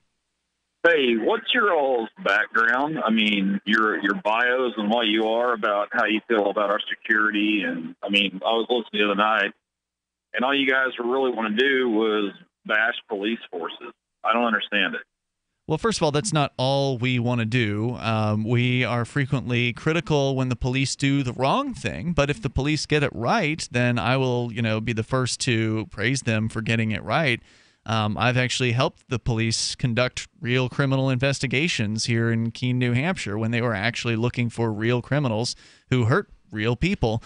But when the police are going after victimless criminals, like, let's say, someone who programs a website, like we're just talking about now, the Silk Road, then I've got a real problem with them doing that. So why does my background even matter? Or even something they do a lot more often, where down near the college on Thursday, Friday, Saturday nights, as college girls are walking from one dorm to another, they'll wave them over. As soon as they step onto the sidewalk, they give them a citation for open container in public. It's not an open container in public when they're in the grass, but as soon as they step on the sidewalk, open container in public. It's a crime.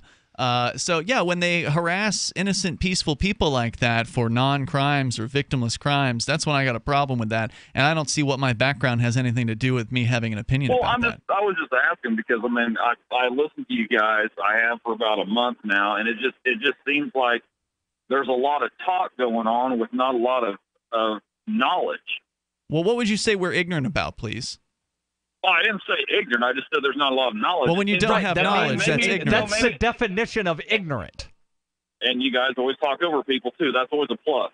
No, you've got plenty. You've had plenty of chance to talk here. We asked you. You said we don't have knowledge. We pointed out that the absence of knowledge that's the definition of ignorance. What are we ignorant about? It may just be because I'm from the Midwest. You guys are from where you're at, but I just don't understand how you guys can grasp talking about things on only your level to where you think that you're right all the time. Is it because you're from New Hampshire and we're from Oklahoma and you got guys calling from everywhere? I mean, it seems like to me, I was born and raised in Florida. I understand Sarah. She's kind of out there. But then you got this Stephen dude who works at some, GameStop kind of place, lives in his mom's basement, and Skypes you guys all the time. It seems like you never get to any real topics. I'm not sure what you consider to be a real topic. So, number one, you've accused us of being ignorant. We've asked you, what are we lacking knowledge on? You haven't answered.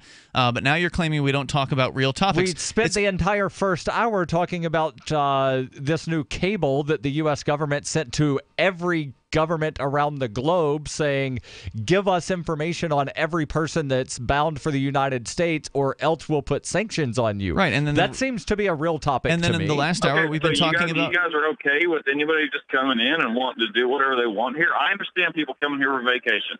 I travel the country. I travel the world. That's what I do. But it seems like you guys are okay with anybody that just wants to come in. Yeah, freedom, don't you baby. Believe in vetting? Don't you believe in freedom? Them to vet us when we go somewhere? Don't you believe in freedom? No, I don't want to be vetted. I just want to be able to go where I want to go. I truly believe in freedom. I believe in the freedom we all have and the freedom everybody fought for. I had 2 cousins in the Pentagon when it got hit.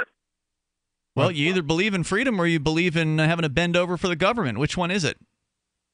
Well, I don't believe in bending over for anybody, so the government doesn't have anything to do with it. But yes, well, then who do you want to do the security? It's terrible. Who do you want to do the security if you don't want it to be the government? That doesn't mean bending over. Yes, I would say taking your shoes off at the airport and walking through a special scanner is bending over. Well, then I guess we have different views on security. Yeah, that's right. I support freedom. I support the marketplace deciding on security. If an airline wants to have a certain level of security, then that's their business. It's their private property. But to have the government force a set of security restrictions or qualifications down the throats of every airline, I think's wrong. What about you? Well, and actually what's happened is back in the 70s, the airlines asked the government to take over security for their airlines because they didn't want to do it.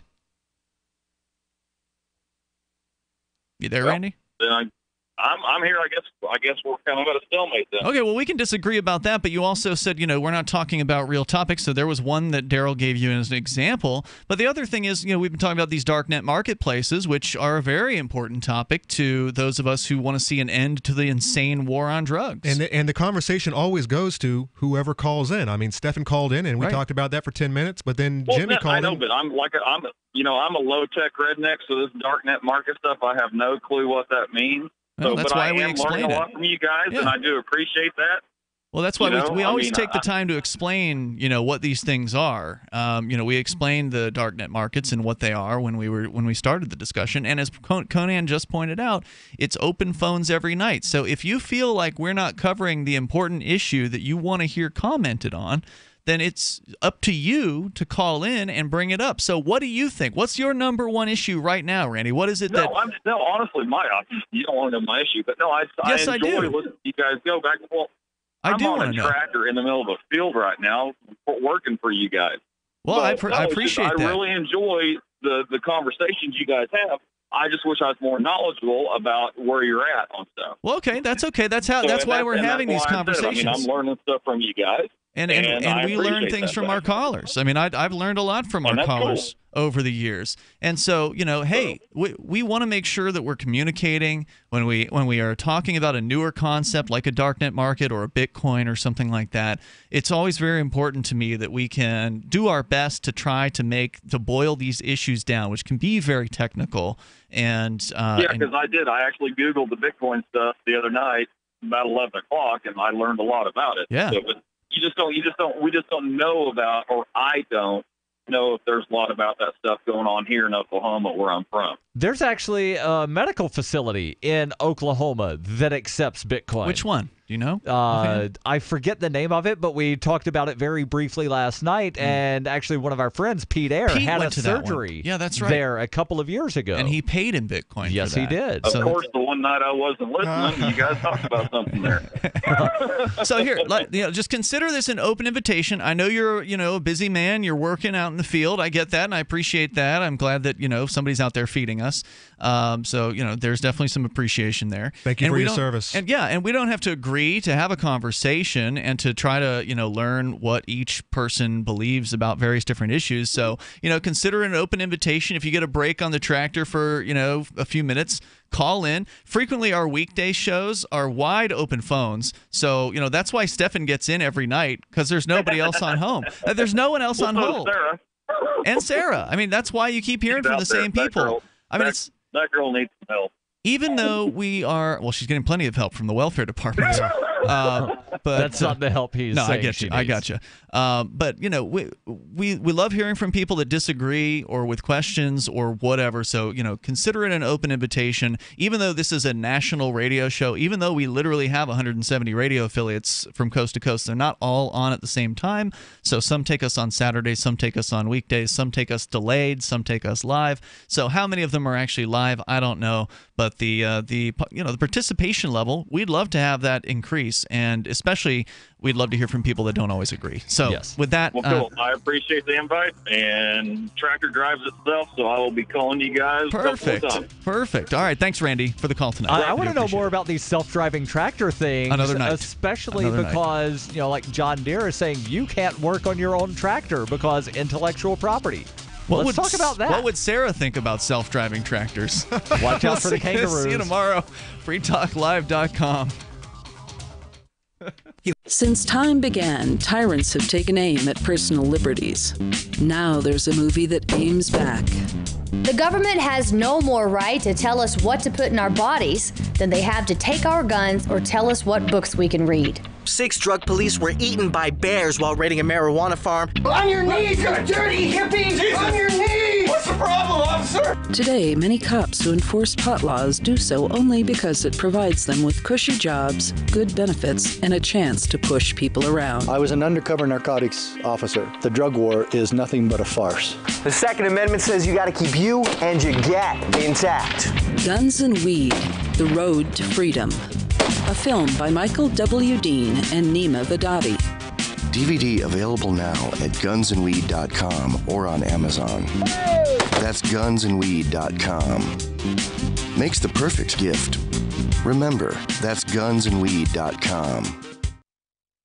Imagine, if you will, a virtual world, a symbiotic economy with its own currency, where you can barter your services with others. Symbi.com is a marketplace of real people exchanging skills and services, from web developers, marketers, video production specialists, and teachers of all sorts, to gaming consulting or fitness coaching. Symbi.com is a vast world of people trading freely. Take my word for it, it's an adventure you can't afford to miss. Simbi.com. Free Talk Live has partnered with Amazon, the largest internet retailer. Imagine a department store category, and Amazon has it. Books, electronics, office products, furniture, jewelry, automotive, toys, clothing, sporting goods, and dozens of other categories. Now you can shop and support Free Talk Live by entering Amazon through our website. Go to shop.freetalklive.com, and Amazon will send us a portion of your purchase. You're going to do the shopping anyway, so remember to enter through our site at shop.freetalklive.com. That's shop.freetalklive.com.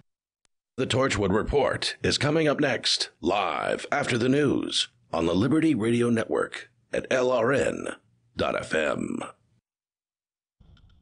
From Conan, the Shire, the Liberty Media capital of the world, this is Darryl W. Perry, host of FPP Radio News for Friday, July 14th, 2017. Silver is trading at $15.76 per ounce. Gold is valued at $1,221 per ounce. Bitcoin is trading at 4.8 cents, and the average price of Bitcoin is $2,308. Antiwar.com reports the Pentagon has announced that a unit of about 500 U.S. ground troops, National Guardsmen, are to be deployed to the Kosovo region to join the NATO peacekeeping operation that has proven the longest in the alliance's history. The operation is the remnant of the 1999 NATO attack on Serbia, which ended with NATO announcing that Kosovo, which had been part of Serbia since the Middle Ages, would secede from Serbia. The ethnic Albanian population approved of this. The Serbian population in North Kosovo continues to oppose it. That's because the Kosovar Albanians, who are the overwhelming majority of the South, dominate the NATO-backed government, and they've gone out of their way to limit the Northerners' ability to trade across the Serbian border. Stopping this trade has often proved the job of NATO forces when the locals resist. 18 years in, Kosovo still lacks recognition from a number of states, particularly Serbia, and the intense ethnic division between the Albanians and the Serbs remains as big a problem as ever. NATO's efforts has been to just keep throwing more troops at the situation and hope that somewhere along the line the situation will resolve itself and victory can be claimed. For nearly 40 years, Roberts & Roberts Brokerage has been a trusted source for buying and selling precious metals like gold and silver. They also take Bitcoin for precious metal purchases and have permanently removed the minimum purchase amount for all orders paid in the digital currency. Call Roberts & Roberts today for knowledgeable advice on buying and selling precious metals and a forward-thinking approach to new technologies. 800-874-9760 or visit online at rrbi.co. UPI reports California officials on Thursday levied a $5,000 judgment against an Airbnb host who refused to rent to an Asian woman because of her ethnicity. The California Department of Fair Employment and Housing also required the woman, Tammy Barker, to apologize to the would-be renter, Dinah Sue, and complete a college-level course in Asian American history. The incident gained widespread public attention when a tearful Sue posted a video on YouTube explaining her interaction with Barker. Regulators with the California Department of Fair Employment and Housing said the $5,000 fine, which Barker must pay to sue for the damages inflicted, was in line with other judgments in housing discrimination cases. The incident represents the first time California regulators have fined an Airbnb host for discriminatory rental practices. Born into a devastating world and raised among the crowd, the Cloudwalker assumes a new identity and begins the unrelenting quest for truth. Through the Journal of the Cloudwalker, he shares both the traumatic hardships and the eternal beauties of his experiences. Dear Society by the Cloudwalker is available from Amazon.com and all major bookstores.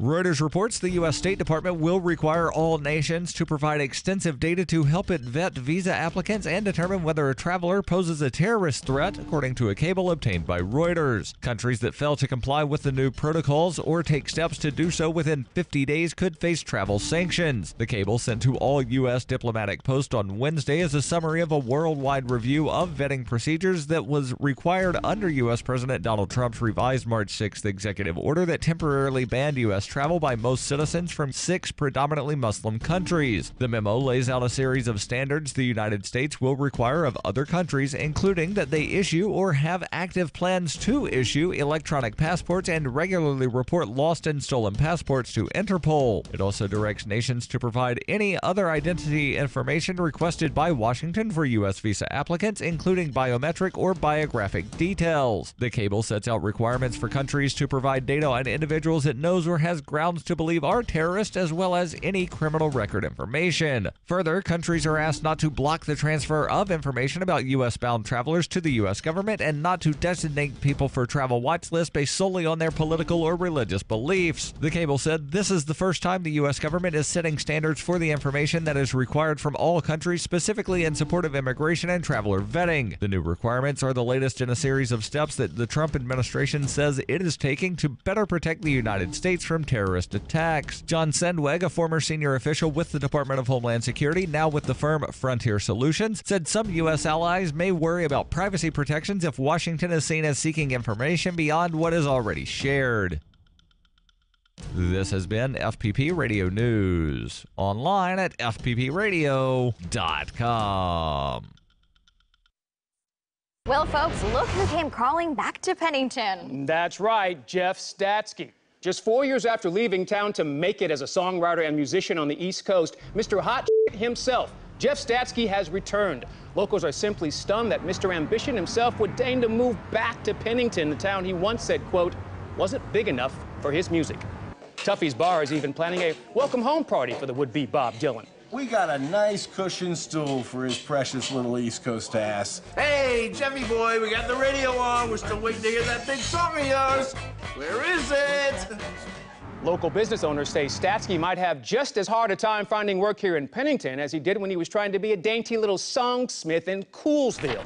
Oh, sure, I could set him up with a job, no sweat. Oh, wait, come to think of it, we don't have any openings right now for tambourine-shaking pansies who got dick-slapped by the big city. This is the Onion News Network. What?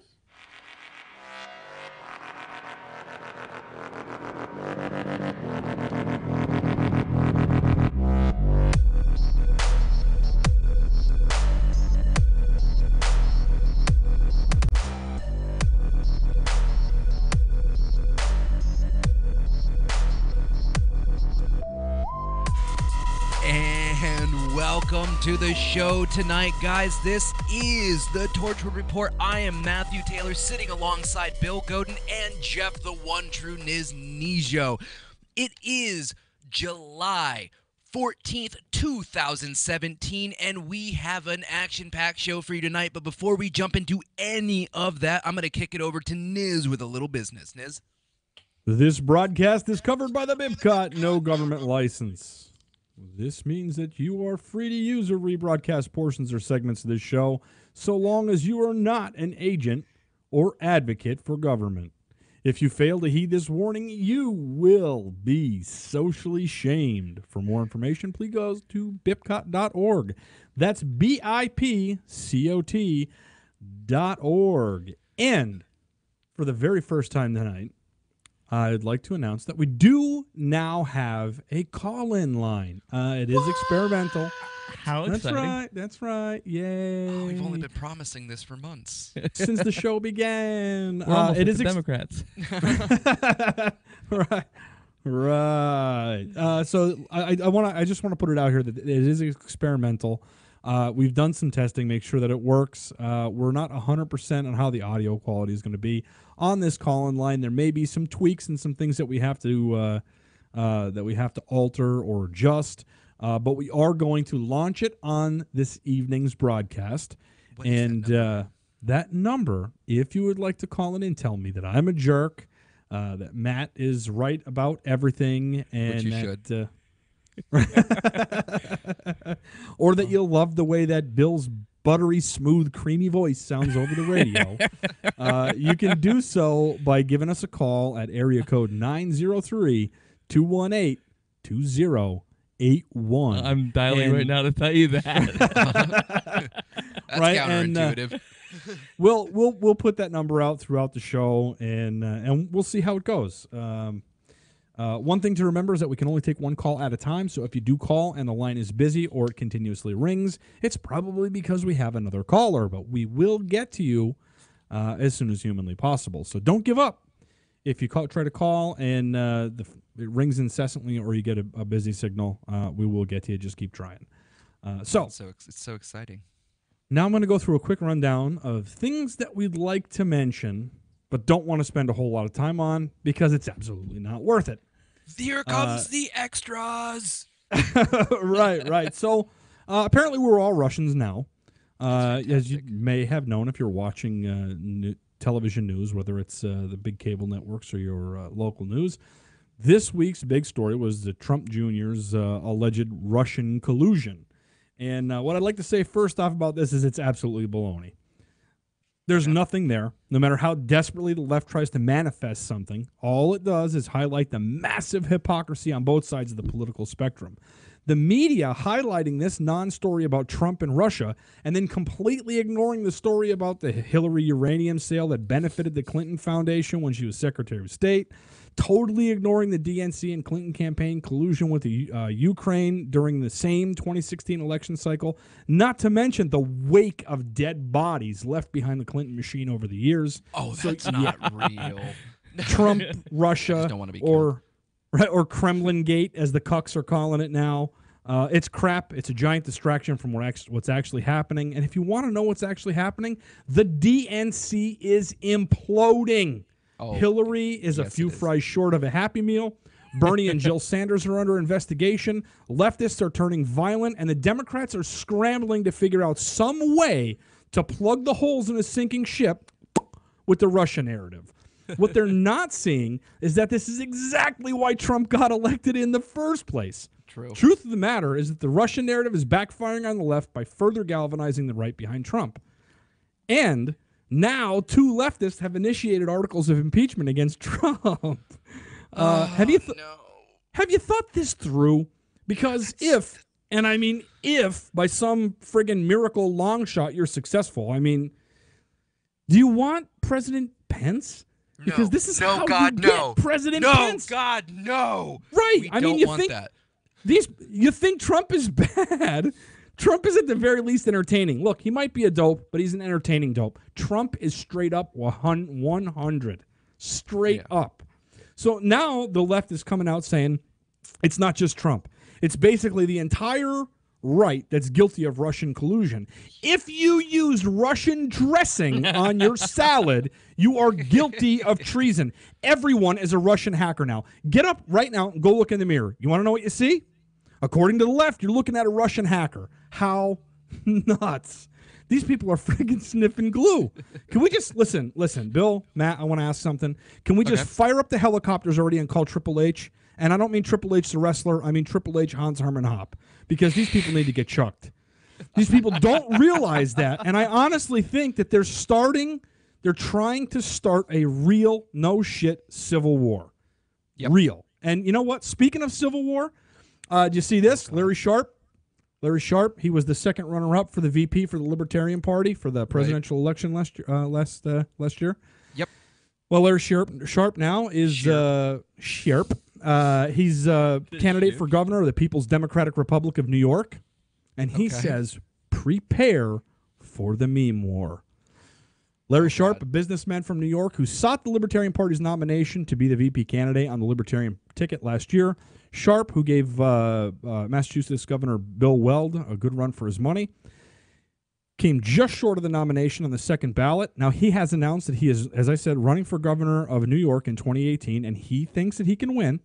He's a successful businessman, and Sharp has already every pledged. Successful businessman is going to get Right, the same they're all going to win it. Just throwing it out there, guys. Right. So Sharp has already pledged to contribute 5 figures to his own campaign and intends to put his business online so that he can campaign full-time. He plans on raising $1 million in donations by the end of 2017 and $5 million come the election in 2018. Sharp is confident that he can unseat Democratic Governor Kim Jong-Cuomo, whose administration has been plagued by corruption and scandals over the last 6 years. And he also adds, brace yourself because the meme wars are coming. Which, I mean, that's a bold statement. And it's a bold statement to sit there and say something along those lines, because once the internet grabs that and, you know, you say you want to start a meme war, you're going to get one, but it's not going to be anything what you want.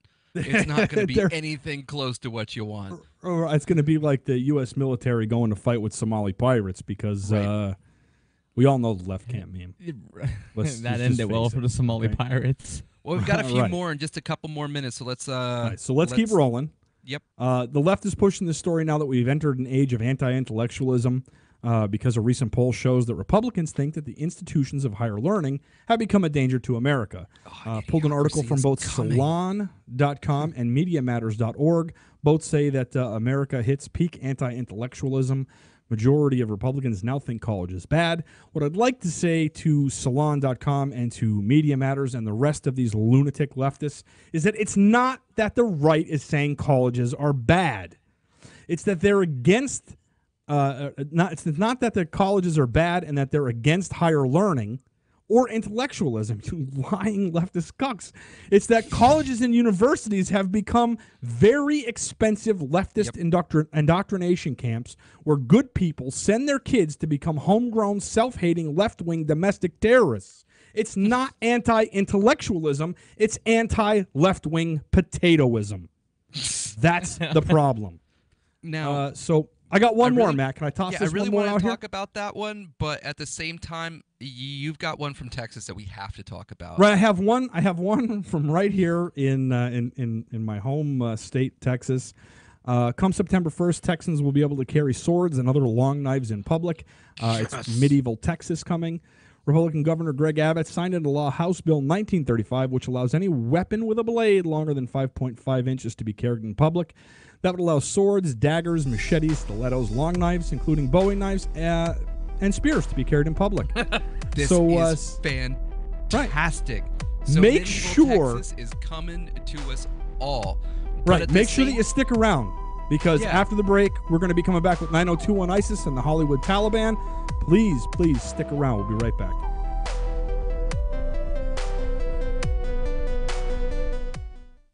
So you've signed the Shire Society Declaration and are planning your move to New Hampshire to be around more liberty-oriented people. Next, sign up for the Shire Society Forum at forum.shiresociety.com. There are a bunch of people there who are already in the Shire, and they want to meet you. If you're already in the Shire physically, you should also come by the forums. Remember, not everyone uses Facebook. New people are signing up for the Shire Society Forum every month, so drop in and say hello at forum.shiresociety.com.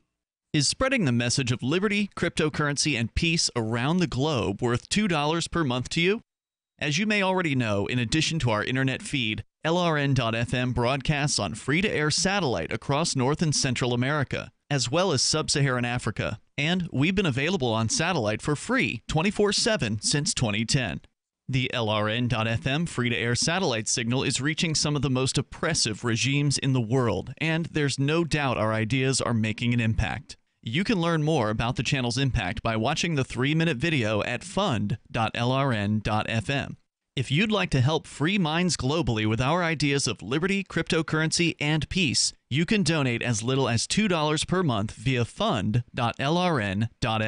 You can help us continue and expand our satellite broadcast to multiple continents. Visit fund.lrn.fm today, and thank you for your help. Don't forget to share the link on social media. That's fund.lrn.fm. LRN.FM is proud to announce our official listening apps for Android and iOS devices. Now you can easily tune into our streams anywhere, anytime on your smartphone or tablet. Just visit apps.lrn.fm or search for lrn.fm in the Android or Apple app stores. Please download, rate us 5 stars, then share the link on your social media and let your friends and family know how you're listening to lrn.fm. Download it now, free at apps.lrn.fm. According to attendees of a karaoke night at Charlie's Bar and Grill, a man 30 seconds into singing Michael Jackson's Man in the Mirror better get his act together and get it together fast. He up from the get-go, coming in late on that first line, singing totally off-key. He needs to shape up and get his head in the game pronto.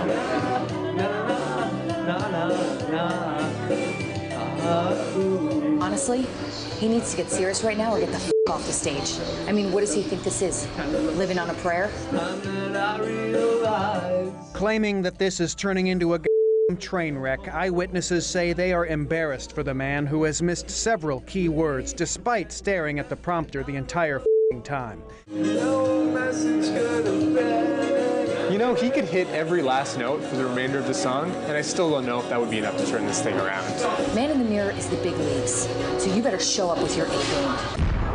This is the Onion News Network. There are lots of ways to listen to Free Talk Live. Our podcast has been around since podcasts began, and now the FTL feed is loaded with content besides our full show archives. Did you know that we make it easy for you to customize your podcast subscriptions? We have different feeds, one that includes only our full shows, one with just the Daily Digest, and one with just the Edgington Post. You decide what you listen to. It's quick and easy to customize your feeds at feeds.freetalklive.com. That's feeds.freetalklive.com.